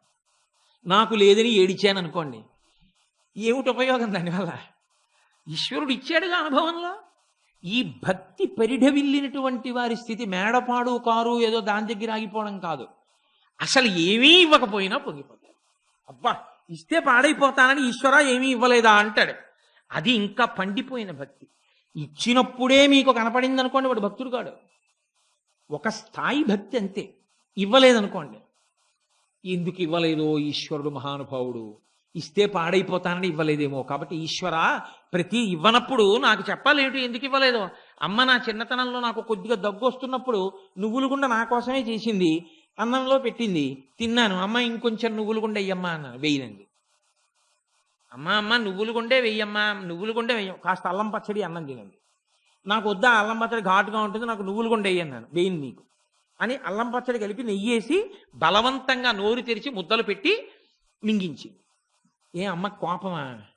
కోపం కాదు, నువ్వుల గుండ ఎక్కువ తింటే వీడికి దగ్గు వస్తుంది, అందుకని కాస్త విరుగుడు కాస్త అల్లం పచ్చడి పెడితే వీడికి దగ్గు రాకుండా ఉంటుంది, మళ్ళీ రేపు పెట్టచ్చు నువ్వుల గుండ. పెట్టకపోవడంలో కూడా అమ్మది ప్రేమే, కానీ పెట్టకపోవడంలో అమ్మకి కక్ష ఏమైనా ఉందా? మీకు ఇవ్వకపోవడంలో కూడా ఈశ్వరుడు ఏదో చూశాడు, అందుకే ఇవ్వలేదు, ఇస్తే పాడైపోతారని. కాబట్టి నాకు ఇవ్వలేదేమో ఈశ్వరుడు అనుకున్న నాడు అది పరిపూర్ణమైన భక్తి. అందుకే నేను సేవింపక నాపదల్పడమని నిత్యోత్సవం బబ్బని జనమాతృండనని సంసార మోహంబు పైకొనని జ్ఞానము గల్గని గ్రహగతుల్ కుందింపని మేలువచ్చిన రాణి అవి నాకు భూషణములే శ్రీకాళహస్తీశ్వర అంటాడు ధూర్జటి. ఈశ్వర నిన్ను నమ్ముకున్నప్పుడు 10 మంది పూలదండలు వేసినా నీ అనుగ్రహం, పనికి మాలిన వాడని రాళ్ళెట్టి కొట్టినా నీ అనుగ్రహం, రెండూ నీ అనుగ్రహం. నీ పాదముల యందు భక్తి నాకు నిలబడితే నాకు చాలు, అంతే, ఇంకా నాకేం వద్దు. కుంతీదేవి అదే అడిగింది. యాదవులందు పాండు సుతులందు నాకు మోహవిచ్ఛేదము చేయుమయ్య, ఘనసింధువు చేరిడి గంగభంగి నీపాద సరోజ చింతనముపై అదిశము మదీయ వృత్తి అత్యాదర వృత్తితో గదియగనట్లు చేయగదయ్య ఈశ్వరా అని అడిగింది. ఈ భక్తి బాగా నిలబడిందనుకోండి, వెంపర్లాడి మీ వెంట పడతాడు. నేను ఎలాగో ఇవాళ మహిమ అని పక్కన మాట ఉంది కాబట్టి నేను ఒక్క మాటని కలిపి నా ఉపన్యాసాన్ని పూర్తి చేసేస్తాను. మనకి భాగవతంలో అనేకమైన ఆఖ్యానాలు ఉన్నాయి. నేను ఇవాళ ఈ మాట అన్నాను కాబట్టి ఈశ్వరుని యొక్క సౌలభ్యము గురించి మీకు ఒక మాట చెప్తాను. నేను చదివి చాలా కాలం అయిపోయే ఆఖ్యానాలు, ఈ మధ్య కూడా నేను అది చెప్పలేదు కూడా. ఇప్పుడు మనకి కృష్ణ భగవానుని యొక్క స్నేహితుడు ఒక ఆయన ఉంటాడు, కుచేలుడు. వీళ్ళిద్దరూ 2 ధ్రువాలు. ఒకడు మహదైశ్వర్యవంతుడు, కృష్ణుడు లక్ష్మీపతి. లోకమంతా లక్ష్మీదేవి అనుగ్రహం కోసం చూస్తుంది. ఆవిడ ఆయన తన వంక ప్రేమగా చూడాలని కోరుకుంది. ప్రేమత్రపాప్రణిహితాని గతాగతాని మాలాదృశోర్మధుకరీవ మహోత్పలేయ సామే శ్రియం దిశతు సాగర సంభవాయా అంటారు శంకర భగవత్పాదుల కనకధారా స్తోత్రంలో. అందుకని ఆవిడ ఎప్పుడూ ఆయన యొక్క ప్రేమని కోరుకుంటుంటుంది. అంటే ఆయన కోరుకోడని మీరు అనుకోకూడదు, ఆయన కూడా పొంగిపోతూ ఉంటాడట. అసలు ఆయన ఎంత పొంగిపోతాడంటే శ్రియశ్రీహి తవచ హృద్యాం భగవతీం శ్రియం తత్యోపిచ్చై వయమిహ ప్రణామః శృతరాం దృశౌతే భూయాస్తాం సుఖతరలతారే శ్రవణత అని స్ఫుటయభుజయోహో కంచుక శతం అన్నారు శ్రీగుణరత్నకోశంలో పరాశర భట్టర్లని. ఆయన అన్నారు శ్రీ మహావిష్ణువు 100 కంచుకములు అంటే కవచాలు కట్టుకుంటారు. ఎందుకు కట్టుకుంటారంటే ఏదో శత్రువులు వస్తారని కాదు, లక్ష్మీదేవిని పొగుడుతుంటే ఆయన పొంగిపోయి ఇలా గుండె పెరిగిపోయి ఒక్కొక్క కవచం పిట్లిపోతుందట. స్ఫుటతు భుజయోహో కంచుక శతం. అమ్మవారిని పొగిడితే నువ్వు పొంగిపోతావయా నారాయణ అన్నారు ఆయన. ఆ నారాయణుని దృష్టి తన మీద పడాలని కోరుకుంటుంది లక్ష్మీదేవి. లోకంలో ఐశ్వర్యం అన్న మాట ఏదుందో దాన్నంతటినీ తీసుకొచ్చి అక్కడ రాశీభూతం చేస్తే ఆవిడికే లక్ష్మి అని పేరు. లక్ష్మ అంటే గుర్తు. ఐశ్వర్యము గుర్తు చేత ప్రకటనమవుతుంది. ఈయనకి కారుంది ఐశ్వర్యవంతుడు, మేడుంది ఐశ్వర్యవంతుడు, పొలం ఉంది ఐశ్వర్యవంతుడు, వాక్కుంది ఐశ్వర్యవంతుడు, ఉపాసన ఉంది ఐశ్వర్యవంతుడు. అవి లక్ష్మములు అంటారు వాటిని. లక్ష్మ చేత లక్ష్మి గుర్తింపబడుతుంది, శ్రీమాత కొలవబడుతుంది అని. కాబట్టి ఇప్పుడు లక్ష్మీపతి కృష్ణుడు, ఆయనతో కలిసి చదువుకున్నటువంటి పిల్లవాడు, ఆయన స్నేహితుడు పరమదరిద్రుడు. ఎవరి దృష్టిలో? మన దృష్టిలో. కుచేలుడి దృష్టిలో తాను దరిద్రుడు కాడు, తనని మించిన ఐశ్వర్యవంతుడు లేడు. ఎందుకో తెలుసా? మీతో చెప్పానుగా, నేను 1000 ఎకరాల భూస్వామి కొడుకునైతే నేను మహదైశ్వర్యవంతుణ్ణే, అవన్నీ నా పేరు మీద ఉండాలని ఏం లేదు, మా నాన్నగారు ఐశ్వర్యం నాదే. కుచేలుడు అంతటి ఐశ్వర్యవంతుడని తను అనుకుంటూ ఉంటాడు. ఎందుకంటే ఆయన తృప్తి అటువంటిది, ఆయన సంతోషం అటువంటిది, ఆయన నారాయణుణ్ణి తెలుసుకున్నాడు. అందుకని ఆయనకు ఆ భక్తి. మిగిలిన వాళ్ళు ఇస్తే సంతోషిస్తారు, ఇవ్వకపోతే బాధపడుతూ ఉంటారు. అందుకే కుచేలోపాఖ్యాన ప్రారంభమునందు అద్భుతమైనటువంటి పద్యంతో ప్రారంభం చేశారు పోతన గారు కుచేలోపాఖ్యానాన్ని. అనుడు వేదవ్యాసతనయుడు ఆ అభిమన్యుతనయు చూచి ఇట్లనియ ప్రీతి, నరవరా గోవింద సఖుండు కుచేలుండు నానొప్ప విప్రుండు మానధనుడు, విజ్ఞాని రాగాది విరహిత స్వాంతుండు శాంతుండు ధర్మవత్సలుడు ఘనుడు, విజ్ఞాని బ్రహ్మవేత్త దారిద్ర్యంబు బాధింప వరుల తానడుగపోవక, వరుల కార్పణ్య బుద్ధి తానడుగపోవక, తా దక్కిన కాసు అయిన మహదైశ్వర్యమంచు దారాపుత్రాదులను ఒక విధంబుగా పోషించునంత అన్నారు. ఆయన ఎంత గొప్పవాడంటే కుచేలుడు, ఆయనకి ఆయన దృష్టిలో ఆయన్ని పరిచయం చేస్తూ ఆ కుచేలుడు గురించి చెప్తూ శుకబ్రహ్మ అంతటి వారు మాట్లాడినటువంటి మాట గోవింద సఖుండు, కృష్ణుని స్నేహితుడితను. కుచేలుండు బాగొప్ప విప్రుండు, చాలా గొప్ప బ్రాహ్మణుడు. ఈయన ఎప్పుడు నిత్యతృప్తుడు, సంతోషంగా ఉంటాడు. దేనివల్ల సంతోషం? ఎంత ఉన్నా సంతోషం ఉండాలని ఏం లేదు మీకు. అందుకే బాగా జ్ఞాపకం పెట్టుకోండి, తృప్తికి ఈ దీని వలన తృప్తి అని ఉండదు. ఇది ఉంటే తృప్తి అనేం ఉండదు. మీరు తృప్తిగా ఉండడానికి కారణం ఉండదు. ఒక ఆయనకి ఏదీ లేదు కానీ నిత్యతృప్తుడై ఉన్నాడు, పరమ సంతోషంగా ఉంటాడు. నాకు ఏమి ఇవ్వలేదండి, ఈశ్వరుడు అన్ని ఇచ్చారు కదా, వీళ్ళకి తినడానికి ఉంది, ఉండడానికి ఉంది, ఇంకేం కావాలి నాకు అంటాడు.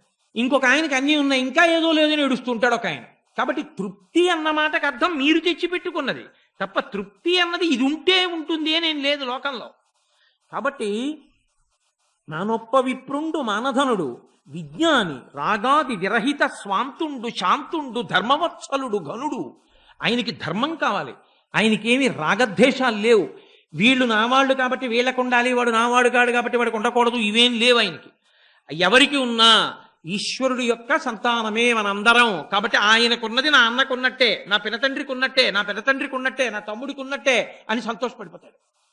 అటువంటి వాడు ఆయన బ్రహ్మవేత్త, ఆయన బ్రహ్మమును తెలుసుకున్నవాడు. దారిద్ర్యంబు బాధింప కార్పణ్య బుద్ధి ఒరుల తానడగపోవక, తనకు తా దొరికినట్టి ఒకళ్ళ దగ్గరికి వెళ్ళి నేను దరిద్రంతో ఉన్నానండి, నాకు అన్నం లేదండి అని ఎవ్వరిని అడగడం. ఆ సమయానికి ఈశ్వరుడు ఏదో ఆయన చేతిలో ఏదో పడేటట్టు చేశాడు అనుకోండి, ఎవరో అలా పెడుతుంటే ఆ పూటకి 4 జామకాయలు ఇచ్చారు, చాలా సంతోషపడి. ఆకలి తీరడానికి ఈశ్వర 4 జామకాయలు ఇచ్చావు, వంకాయ కూర అన్నం తింటే ఎంతో 4 జామకాయలు తిన్నా అంతే. కాబట్టి 4 జామకాయలు ఇచ్చావా ఆకలి తీరడానికి, సంతోషంగా 4 జామకాయలు పట్టుకొస్తాడు, 4 జామకాయలు కోసుకుంటాడు, పిల్లలకి భార్యకి పెడతాడు, తాను తింటాడు.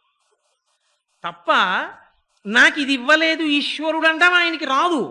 ఏది ఇచ్చాడో దానికి తృప్తి పడతాడు. అది కుచేలుడు అంటే. కుచేలుడు దరిద్రుడని, కుచేలుడు పనికిమాలినవాడని, కుచేలుడు ఏడిచాడని భాగవతంలో లేదు. కుచేలుడు పరమతృప్తితో బతికాడు అనే ఉంది శాస్త్రంలో. అందుకే ఆయనకి తన ఇంట తన భార్యా పిల్లలు ఆకలితో పొందుతున్నటువంటి బాధ కూడా గుర్తులో లేదు. ఎందుచేత అంటే లోకంలో ఒక పెద్ద చిత్రమైన పరిస్థితి ఉందండి. అది అర్థం కాకపోతే అవతలవాడు పిచ్చేళ్ళ కనబడతాడు. పరమాచార్య స్వామి వారు మహానుభావుడు, నడిచే దేవుడని పేర్గాంచినటువంటి మహాపురుషులు చంద్రశేఖరేంద్ర సరస్వతి మహాస్వామి. అటువంటి వారికి పూర్వాశ్రమంలో ఒక్కతే చెల్లెలు. ఆయన ఇలా సంకల్పం చేస్తే బంగారు కాసులు తీసుకొచ్చి పెట్టేస్తారు శిష్యులు. పరమదరిద్రంతో ఉంది చెల్లెలు. ఆయన దగ్గరికి వచ్చి అడిగారు, అయా పూర్వాశ్రమంలో మీకు ఒక్కతే చెల్లెలు అంత దరిద్రంతో ఉంది, మీకు చెప్పకుండా ఇస్తే మీరు ఒప్పుకోరు, మీరు అనుగ్రహించండి, ఆవిడికి మేము సాఫీగా జీవితం గడవడానికి ఏర్పాటు చేస్తా ఉన్నారు. ఆయన అన్నారు, ఇవ్వకండి. ఎందుకు ఇవ్వద్దని అడిగారు. గత జన్మలలో చేసుకున్నటువంటి పాపం ఈ జన్మలో దరిద్ర రూపంలో పోతోంది. మీరు ఇంకొకలా నన్ను అడ్డుపెట్టి ఆదుకుంటే ఇంకో జన్మలో కూడా అనుభవించవలసి వస్తుంది, ఈ జన్మలో అనుభవించేనివ్వండి అన్నారు. అంత తృప్తితో ఉంటారు మహాపురుషులు. ఒక బాధ కలిగినా గత జన్మలో చేసిన పాపం ఏదో పోయిందంటాడు తప్ప ఇప్పుడు నాకు బాధ ఈశ్వరుడు పెట్టాడు అండవు. అంత తృప్తితో ఉంటారు. అటువంటి వాడు కుచేలుడు అంటే. అందుకే ఆయనకి తెలియదు అసలు బాధ. ఒకనాడు భార్య చెప్పింది ఇంటికి వస్తే, ఏమండి పిల్లలు ఆకలితో పెదవులను నాలుకతో నాక్కుంటున్నారు. కారణం ఏంటంటే వాళ్ళు తినవలసినది తినక వాళ్ళ మూతులు ఎండిపోతే తడి కోసం మూతులు నాక్కుంటున్నారండి. కాబట్టి వాళ్ళు తినడానికి ఏదైనా కావాలి. మీరు ఈ పూటకి అంటారా, మీరు అలా వెడుతుండగా ఎవరు మీ చేతిలో ఏం పడేస్తారో దానితో తృప్తి పొందిపోతారు. నేను ఒకప్పుడు కొవ్వూరు ఉపన్యాసాలు చెప్పడానికి వెడితే అక్కడ ఒక ఆయన చూశా, 2 పంచెలు ఆయన దగ్గర. నేను ఆశ్చర్యపోయాను. ఇలా పంచి వస్తే ఇలా తీసుకుని ఇలా ఇచ్చేసేవారు. చేస్తే ఏమంటే 2 పంచెలు ఉంచుకున్నారేమి అని అడిగానంటే ఆయన అన్నారు, ఎందుకంటే ఒంటి మీద ఒకటి దండం మీద ఒకటి, అది ఆరిన తర్వాత మళ్ళీ ఇది చిరిగిపోతే అప్పుడు ఇంకో పంచి ఉంచుకుంటాను. అన్నీ ఉన్నా 2 కదండి వాడేది, ఎందుకంటే ఇంకా 3వ పంచి నాకు ఇంకోళ్ళకి అవసరం ఉంటుందని ఇచ్చేసాను. నేను తెల్లబోయే వాళ్ళు కదా అసలు బ్రహ్మజ్ఞానులు అంటే, వాళ్ళది కదా నిత్యతృప్తి అంటే. ఈయనరా ఈశ్వరుడికి దగ్గరగా ఉండేవాడు అనిపించింది నాకు.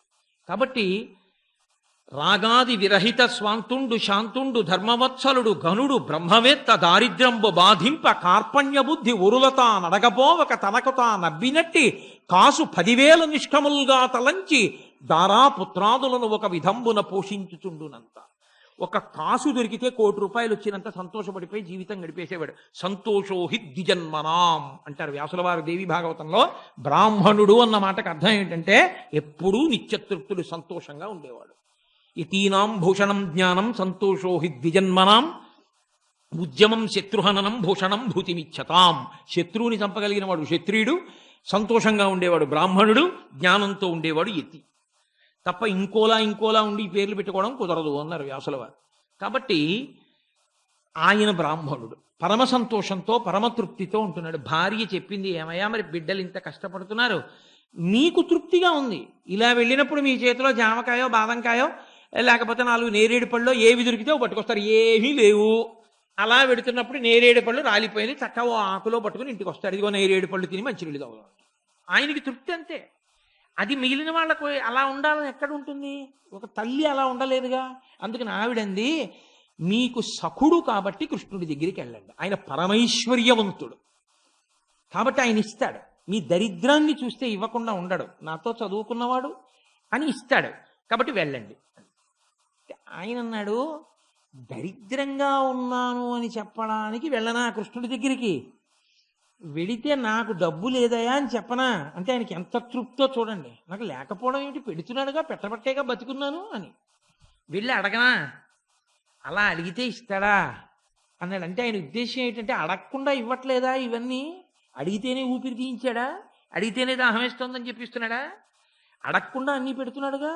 కాబట్టి నాకు ఏది ఇవ్వాలో ఆయనకి తెలీదా? అది ఆయన ఇవ్వడా? నేను అడగడం ఎందుకు అసలు? నేను అడగను. పేపర్ ఎందుకు చదువుతాను? ఏ వార్తలు లేకపోయినా చదవకుండా ఉండలేక. పూజ ఎందుకు చేస్తాను? చేయకుండా ఉండలేక. అంతేగాని కోరిక చెప్పడానికి పూజ కాదు. అంటే నా గురించి కాదు, కుచేలుడి గురించి నేను చెప్పేది. అది ఆయన తృప్తి. అంటే ఆవిడంది. అందుకే బాగా జ్ఞాపకం పెట్టుకోవాలి కుచేలోపాఖ్యానాన్ని మీరు.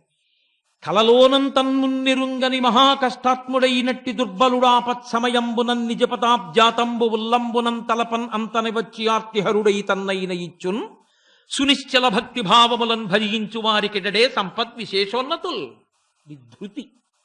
ఇది నారాయణ తత్వము ప్రకాశించడం అంటే, భక్తి గట్టిపడడం అంటే అది. ఆవిడంది, ఓయ్ పిచ్చాడా ఎంత మాట అన్నావు, వెళ్ళి అడగనా? అడిగితే ఇస్తాడా అంటున్నావా?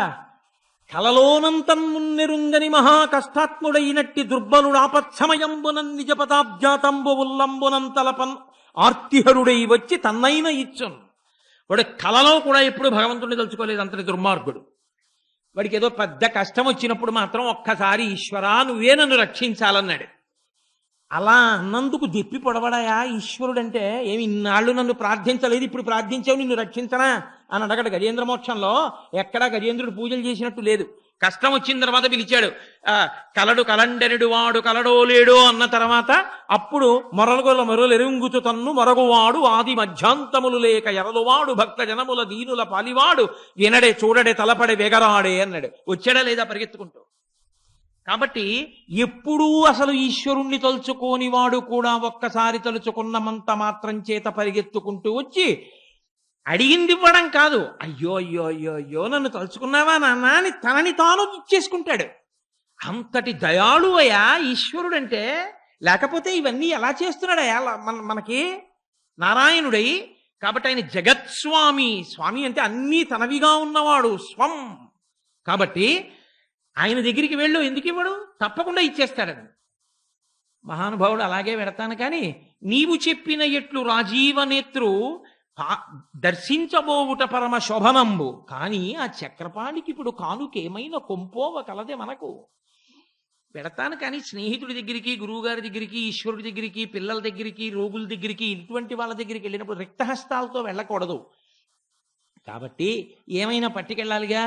పట్టుకెళ్ళడానికి ఏమైనా ఉందా మన ఇంట్లో అని అడిగాడు. ఇన్నాళ్ల నుంచి ఎప్పుడు మనం తినడానికి ఉందా అని అడగని వాడు కృష్ణ దర్శనానికి వెళ్ళేటప్పుడు మాత్రం ఆయనకి పట్టుకెళ్ళడానికి ఏమైనా ఉందా అని అడిగాడు. ఇది ఆయన భక్తి.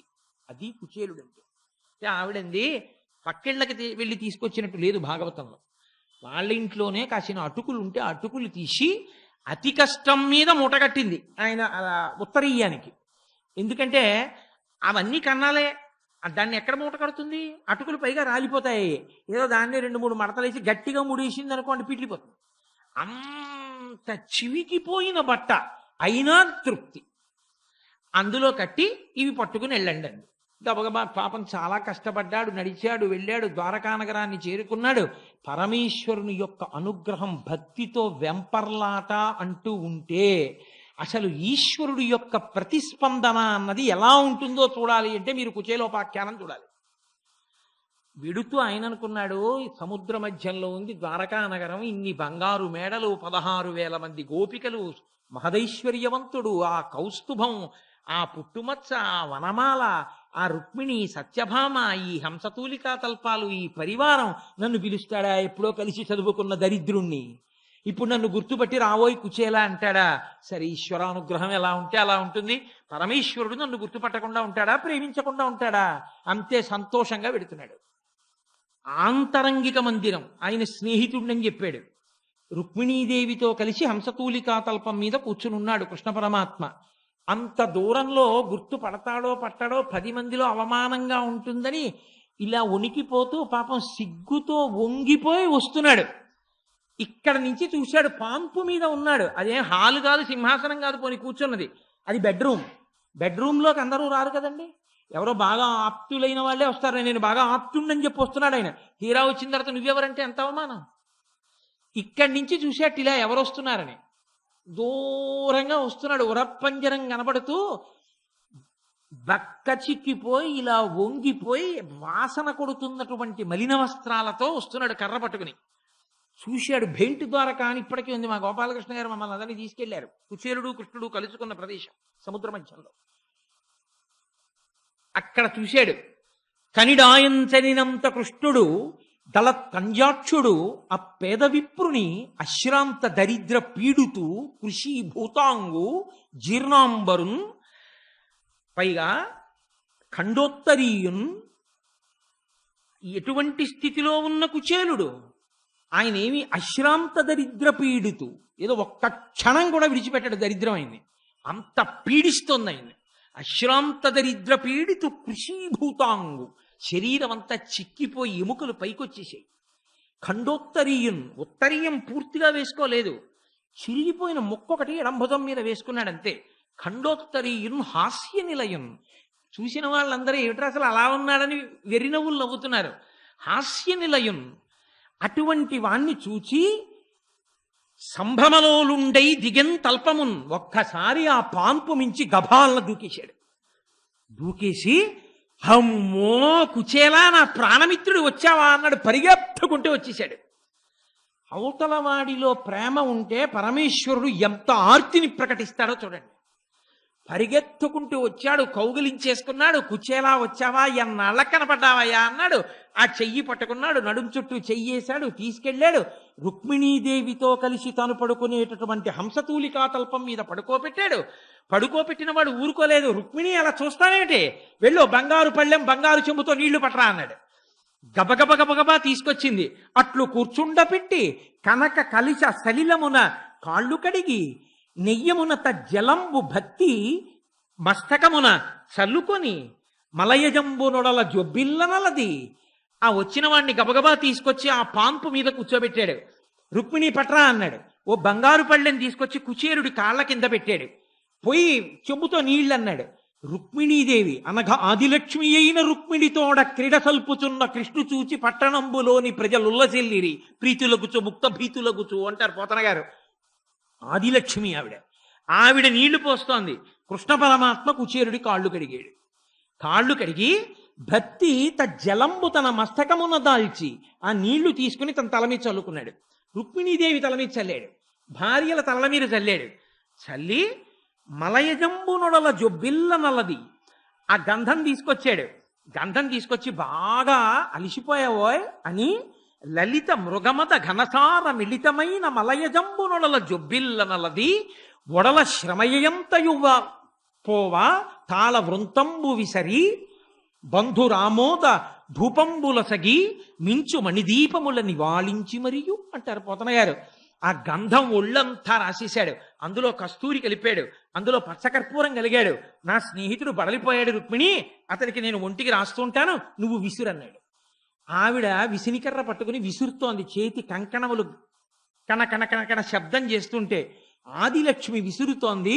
శ్రీమన్నారాయణుడు అయినటువంటి కృష్ణ భగవానుడు ఆయన ఒళ్ళంతా గంధం రాసి ఆయనకి దీపాలతో హారతిచ్చి ఆయనకి మంచి ధూపం వేసి కూర్చోపెట్టి ఎన్నాళ్ళకొచ్చావో అని లోపలికి తీసుకెళ్లి మధుర పదార్థాలు పెట్టి మంచి కర్పూర తాంబూలం తీసుకొచ్చి ఆయన నోట్లో పెట్టి బాగా దగ్గరగా జరిగి మాట్లాడుతుంటే అక్కడ ఉన్నటువంటి వాళ్ళందరూ చెలికెత్తెలు చూసి ఎట్టి తపంబు చేసెనకు ఈ ధరణి దివిజేశ్వరుండు తొల్పామున యోగి విస్ఫుటదుపాస్యకుడై దనరారు జగత్స్వామి రమాధినాథు నిజ పర్యంకముపైనున్నవాడు ఎట్టి మహనీయ యోగ్యులకు లభ్యమగునే. ఇది ఈ భాగ్యం దొరకమంటే దొరికేదా? శ్రీ మహాలక్ష్మితో కలిసి శ్రీమన్నారాయణుడు పడుకునేటటువంటి దివ్యమైన హంసతూలికా తల్పం అది. ఇంతకు ముందు ఋషులు వచ్చారు, మహర్షులు వచ్చారు, ఎవరిని అలా కూర్చోపెట్టలేదు. ఈయనెవరు? ఈ ధరణి దివిజేశ్వరుండు తొల్పామున. ఇంతకు ముందు అసలు ఇతను ఏ పుణ్యం చేసుకున్నాడు? ఇటు తీసుకొచ్చి పరమేశ్వరుడు శ్రీమన్నారాయణుడు తన పర్యంకం మీద కూర్చోబెట్టడమా? రుక్మిణీదేవితో నీళ్లు పోయించి కాళ్ళు కరగడమా? కృష్ణుడు ఒళ్ళంతా గంధం రాయడమా? దీపాలు తిప్పడమా? ధూపం వేయడమా? మధుర పదార్థాలు పెట్టడమా? కర్పూర తాంబూలం నోటికి అందించడమా? దగ్గరగా జరిగి కూర్చుని నడుం చుట్టూ చెయ్యేసి ఆ మిత్రమా చెప్పవాయ్ అని మాట్లాడుతుండడమా? ఈ బక్క చిక్కిపోయిన బ్రాహ్మణుడేమో అక్కడ కూర్చుని అక్కడి నుంచి సిగ్గుపడిపోతూ అందరూ కృష్ణుడు అలా మాట్లాడుతుంటే ఇదేమిటి బ్రాహ్మణుడని అందరూ తన వంక చూస్తుంటే తను సిగ్గుపడిపోతున్నాడు. ఈయన అసలు ఏం చేసుకున్నాడా? ఆ పుణ్యం ఏం చేసుకున్నాడని చెప్పాల్సి ఉంటుంది మీరు. అంతటా శ్రీమన్నారాయణుడే అన్నీ ఆయనవే అని నమ్మాడంతే. పరమ భక్తితో ఇచ్చినా ఇవ్వకపోయినా ఆయన్ని ప్రేమించాడు. ఇవన్నీ చేసి దగ్గర కూర్చుని ఏమో నీకు గుర్తుందా మన ఇద్దరం కలిసి చదువుకున్నాం సాందీపని మహర్షి దగ్గర, ఆ తర్వాత నీకు పెళ్ళయింది అన్నట్టు అడగడం మర్చిపోయాను కుచేలా. ఓ బ్రాహ్మణోత్తమ, వేద పాఠన లబ్ధ దక్షత గల చారు వంశమున ప్రభవించి పరిణయంబైన నీదు ఇల్లాలు సుశీల వర్తనంబుల భవత్ సదృశయదునే. ఎంత పెద్ద విశేషణం వేశాడో. వేదం చదువుకున్న కుటుంబంలో పుట్టి నిత్యతృప్తితో భర్త అది తేలేదు ఇది తేలేదని భర్తని దెప్పి పొడవకుండా నా భర్త ఇంత భగవద్భక్తుడు, ఇంతకన్నా ఏం కావాలా, ఆయన చిటికిన వేలు పట్టుకున్నందుకు తరించిపోతున్నానని సుశీలయ్యి నీ భార్య నిన్ను అనువర్తిస్తుందా? నాకు చూడా నీదు చిత్తము ధన గృహ క్షేత్ర ధన దారా పుత్రాదుల యందు తగులకుండుట తోచుచున్నయది. నాకు చూస్తే నీ మనసు ఇళ్ళు మీద కాని, స్థలాల మీద కాని, ధనం మీద కాని, భార్య మీద కాని, బిడ్డల మీద కాని నీకు వ్యామోహం లేదని తెలుస్తోంది. నేను సైతము లోక సంగ్రహణార్థంబు కర్మ చేయు పగిది కొందరుత్తములు భువిని మనసున తవిలియుండక అర్ధియుక్త కర్మంబులాచరించి ప్రకృతి సంబంధములు వాసి ధన్యులగుచునుందురు. కొంతమంది ఉంటారు, నేను లోకం కోసం ఎలా పని చేస్తున్నానో కుచేలా, అలాగే వాళ్ళు కూడా కర్మ చేస్తున్నట్లు కనపడతారు, కానీ వాళ్ళ మనసులో ఏ కోరిక ఉండదు.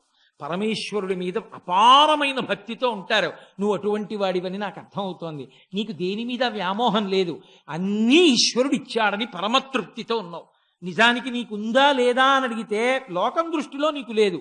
నీ దృష్టిలో అన్నీ ఉన్నా ఆ పూటకి తినేదేదో అదే కదా తినేది, ఆ పూటకి తినేదేదో ఇస్తున్నాడుగా, ఇంకేం కావాలి, నేను దరిద్రుడిని ఏమిటని నువ్వు పోగిపోతున్నావు కదూ అని.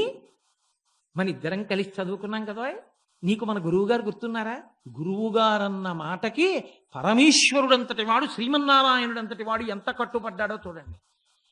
గురువు లేని నాడు గుడ్డితనమే, ఈశ్వరుడు దొరకడు. శాస్త్రము గురువు ఈ రెండే మార్గం చూపిస్తాయి. అందుకే తివిరి అజ్ఞాన తివిర ప్రదీపమగుచు అవ్యయంబగు బ్రహ్మంబును అనుభవించి భరిత సత్తుండు సత్కర్మ నిరతుడతుల భుజుల శ్రేష్ఠుడలగుండు బుధనుతుండు. మన గురువుగారు దీపం లాంటి వాడు, అజ్ఞానాన్ని పోగొట్టేస్తాడు. ఎంతటి మహానుభావుడు సాందీపని మహర్షి. మనం కలిసి చదువుకునేటటువంటి రోజులలో నేనేమైనా ఎక్కువ సమయం తీసుకుంటున్నానండి? లేదు కదా. మనం సాందీపని మహర్షి దగ్గర చదువుకునే రోజుల్లో ఒక విచిత్రమైన సంఘటన జరిగింది. నీకు గుర్తుందా కుచేలా? ఒకరోజు సాయంకాలం మన్ని పిలిచి గురుపత్ని ఒక ఆజ్ఞ ఇచ్చారు. ఒరే వెళ్ళి కాసిని సమిధలు వంట చెరుకు తీసుకురండి రా అన్నారు. మన ఇద్దరం అడవిలోకి వెళ్ళాం. తీరా మనము అడవిలోకి వెళ్ళాం. సూర్యాస్తమయం అయింది. పెద్ద పెద్ద మబ్బులు వచ్చేసాయి. ఏనుగు యొక్క తొండములు ఎలా ఉంటాయో అటువంటి ధారలు, ఎత్తుపల్లములు కలిసిపోయాయి. మనకి దారి తెలియలేదు. కటిక చీకటి, దారి తప్పిపోయాం. రాత్రంతా అడవిలో తిరుగుతూనే ఉన్నాం.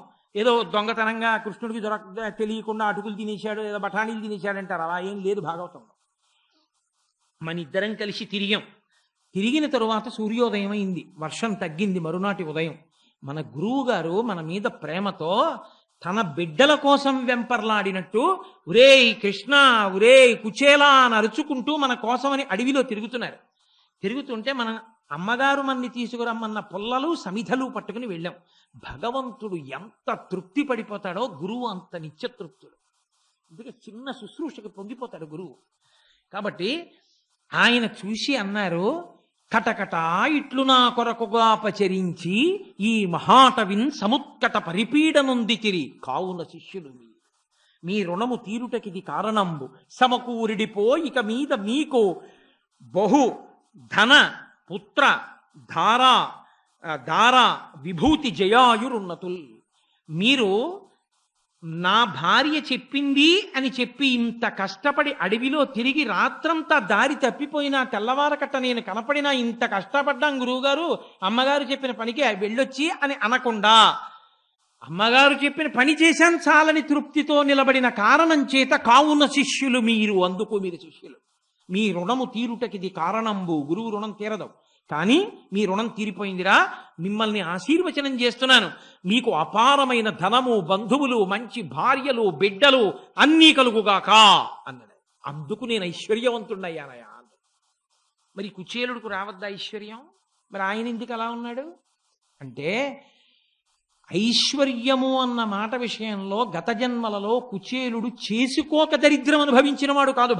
భాగవతంలో కృష్ణుడే చెప్పాడు ఆ మాట. గత జన్మలలో పుణ్యకర్మ చెయ్యకపోవడం వల్ల వచ్చిన దరిద్రం కాదు. ఎన్నో పుణ్యకర్మలు చేశాడు గత జన్మలలో, కానీ ప్రతిఫలం అడగలేదు. చేసినవన్నీ ధారబోహేశాడంతే ఈశ్వరుడు.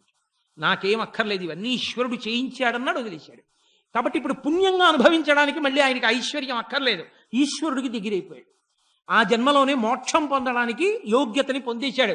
ఇదే అంటుంది రుక్మిణీదేవి, వ్రతముల్ దేవగురు ద్విజన్మభుర సేవల్ దాన ధర్మాదులన్ గత జన్మంబల ఈశ్వరున్ హరిజగత్ కళ్యాణు కాంక్షించి చేసితినేనిన్ వసుదేవనందనుడు నా చిత్తేశుడవుగాక విద్యుతులైపోదురుగాక కంగరములో చేదీశ ముఖ్యాధములు. కేవలం పరమేశ్వర తృప్తి కొరకు చేసినదైతే పరమేశ్వరుడే మీకు లభ్యమవుతాడు. నాన్నగారి కాళ్ళు పట్టడం నాన్నగారి మీద ప్రేమతో అయితే నాన్నగారికి ఉన్నవన్నీ మీకు రాయిరా? కాళ్ళు పట్టినప్పుడల్లా అడగాల నాన్నగారు నాకు మేడ ఎప్పుడు రాసేస్తారని? అడగక్కర్లేదు. నాన్నగారి మీద ప్రేమతో నాన్నగారి కాళ్ళు పట్టాలి, అమ్మ మీద ప్రేమతో అమ్మకి మంచినీళ్ళు అందించాలి, అంతే. అలా ఈశ్వరుడి మీద ప్రేమతో కర్మ చేశాడు తప్ప దాని మీద ప్రతిఫలం కోరుకుని చెయ్యలేదు.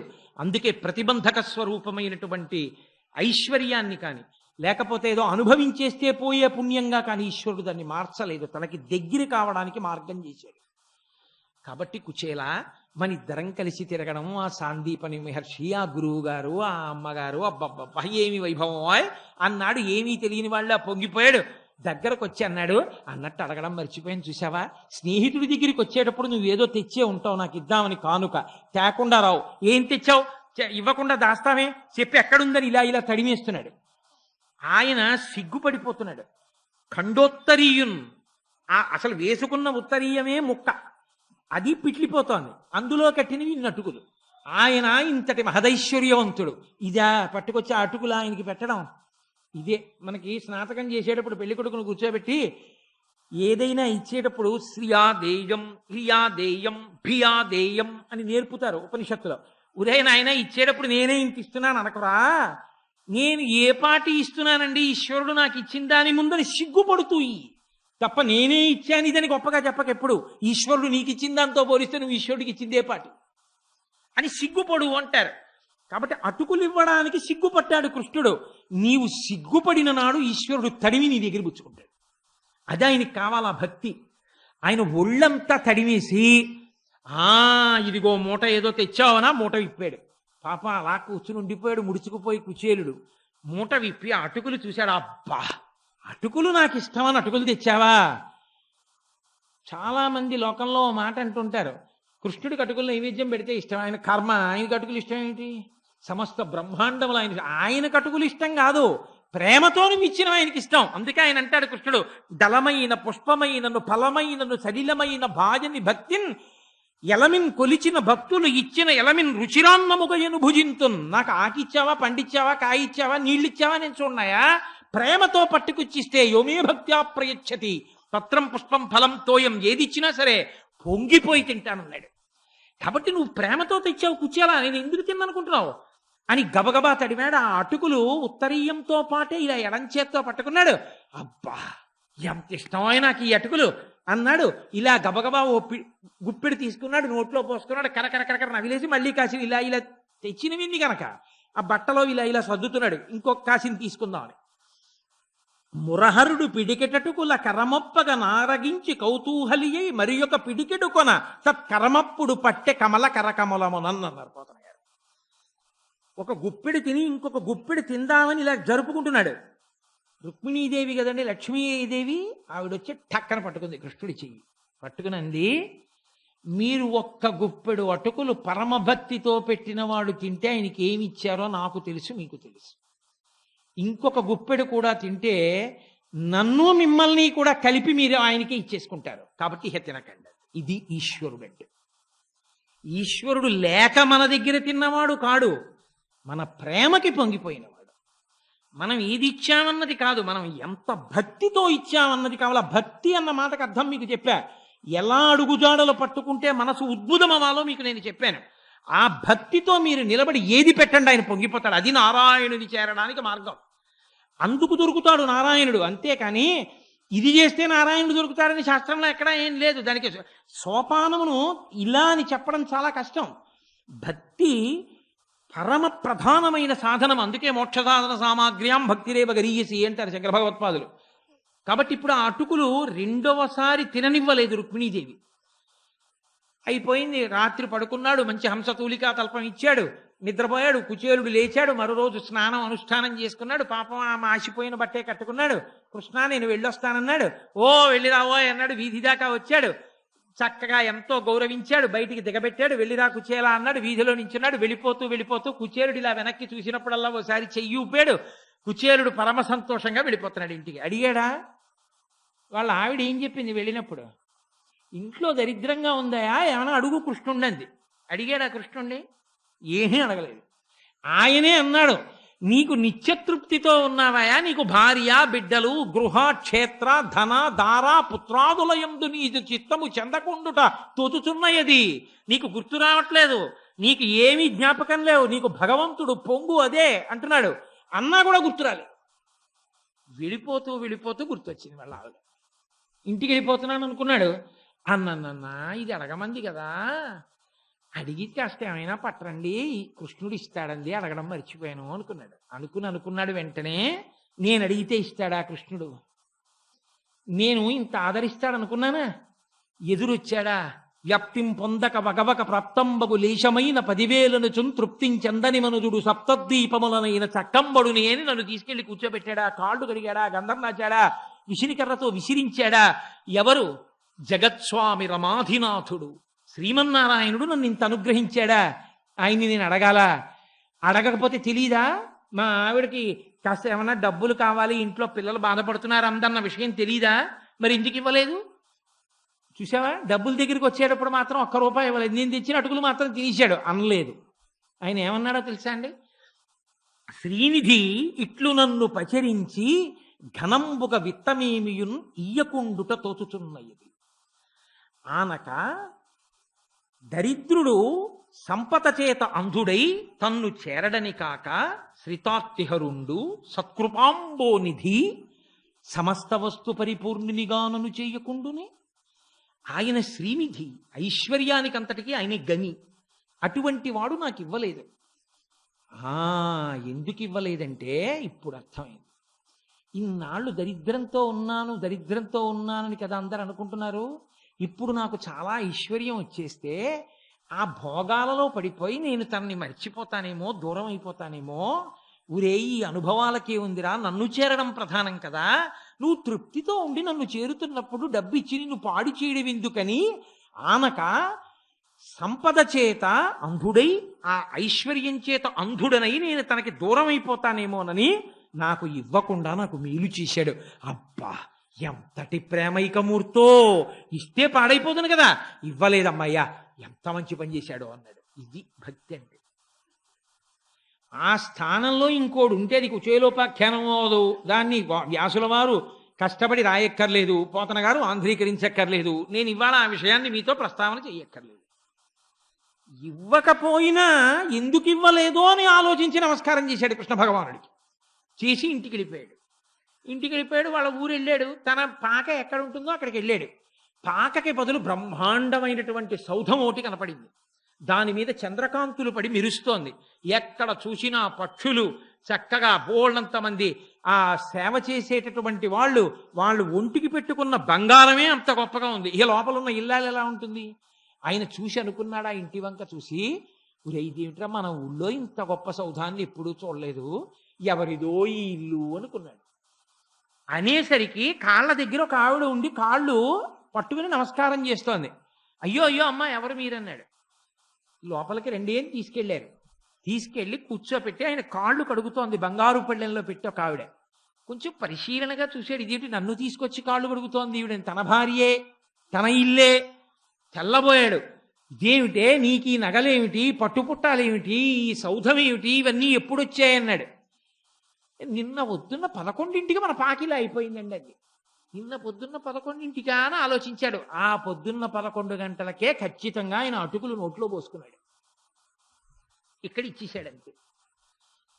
కుచేలుడు తీసుకున్న జాగ్రత్త ఏమిటో తెలుసా అండి? అవన్నీ అనుభవిస్తున్నా కృష్ణప్రసాదం, పరమేశ్వరుడిది, ఇవన్నీ నన్ను అనుభవించమన్నాడు, నాది కాదు. అద్దింట్లో ఉన్నవాడు ఉంటాడు, అందులో ఎప్పుడు పూజ చేసుకున్నా వసతి గృహే అని చెప్పాలి కానీ ఇంటి యజమాని అమెరికాలో ఉన్నా ఇది నాదేనండి అని చెప్పుకుంటూ వెళ్ళాడు అనుకోండి, అప్పుడో 3 ఏళ్ళు పోయిన తర్వాత ఆయన వచ్చాడు అనుకోండి, వెళ్తుంటే ఎవరండి మీరు అన్నాడు అనుకోండి, నా ఇల్లేనాయా వెళ్దాం అనుకోండి, మీ ఇల్లు అంటే ఆయన ఎప్పుడు అలా చెప్పలేదు, ఆయన ఎప్పుడు ఆయనది అని అంటుంటాడు, ఆ ఇల్లు నేనే కట్టుకున్నాను అంటుంటాడు అన్నాడు అనుకోండి.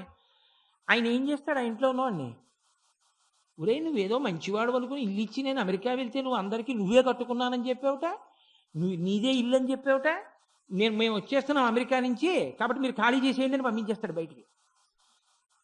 అదే ఆయనదండి ఇల్లు, నాది కాదండి, అమెరికాలో ఉన్నారు ఆయన మహానుభావుడు, ఎప్పుడు రాడు కూడాను, బ్యాంకులో వేసేయమంటాడు అంతే, అద్ది ఎప్పుడో 2 ఏళ్లకు 3 ఏళ్లకు ఒకసారి వస్తుంటారు. నాది కాదండి, ఎంత ప్రేమ కలిగిన వారంటే 3 ఏళ్ళు అయింది, రూపాయి అద్దె పెంచలేదు, ఏదో ఇంట్లో దీపం పెట్టుకుని భక్తిగా ఉంటున్నారు కదా, చాలండి నాకు ఉంది కదా అంటుంటారు అన్నాడు అనుకోండి.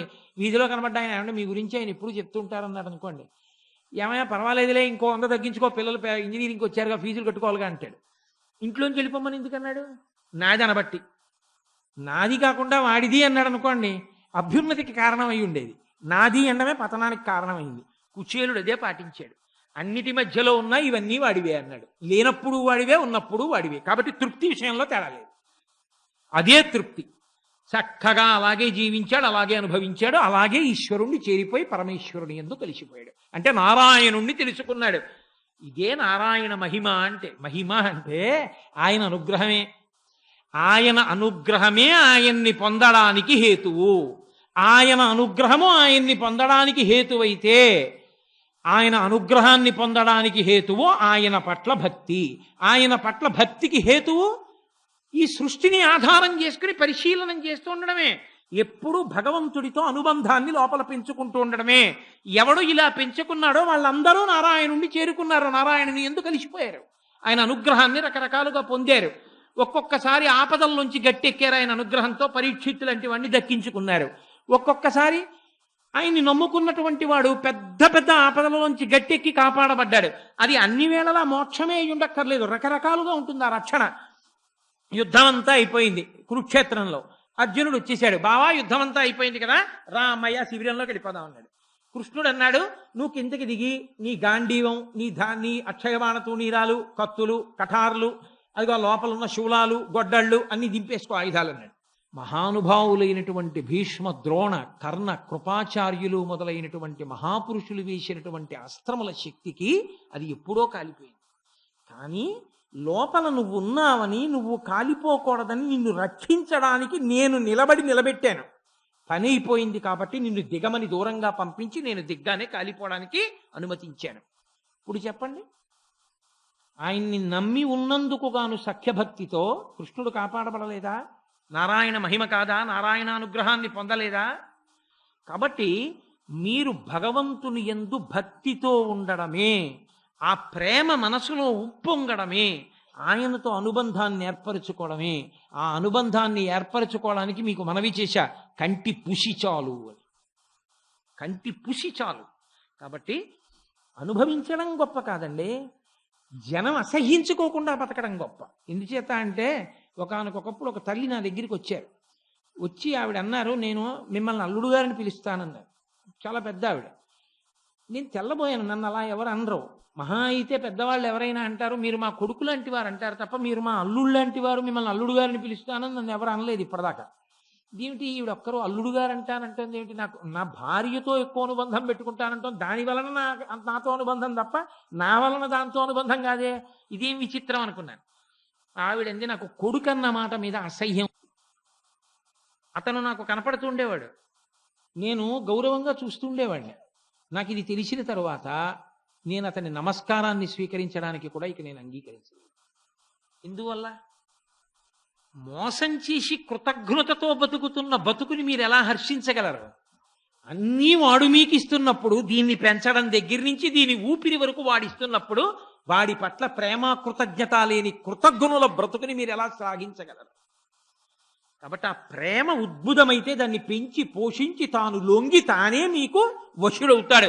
విమల జ్ఞాన విరక్తి ముక్తిన సగున్ వేయేల భూనాథ తత్కమలాధీశు కథా సుధారత నదీ కల్లోల మలాపరిభ్రమ మెవ్వానికినైన కర్ణయుగలీ పర్వంబు కాకుండునే అంటాడు. అందుకే మహానుభావుడు శుకబ్రహ్మ పోతన గారు భాగవతంలో. కాబట్టి అటువంటి శ్రీమన్నారాయణ తత్వం ఎవరి నుండి శబ్దము ఉత్పన్నమైందో శబ్దములు ఆయన్నే చేరాలి. అందుకే శబ్ద ఉత్పత్తి స్థానమునందు నిలబడిపోవడమే ఈశ్వరుణ్ణి చేరడం. నిశ్శబ్దములోంచి శబ్దం వస్తుంది, యథార్థ స్థితి మౌనం, నిశ్శబ్దం. అంటే ఆయన అక్కడ అందుతాడు అని. అందుకని యతో వాచో నివర్తంతే అప్రాప్య మనసా సహా.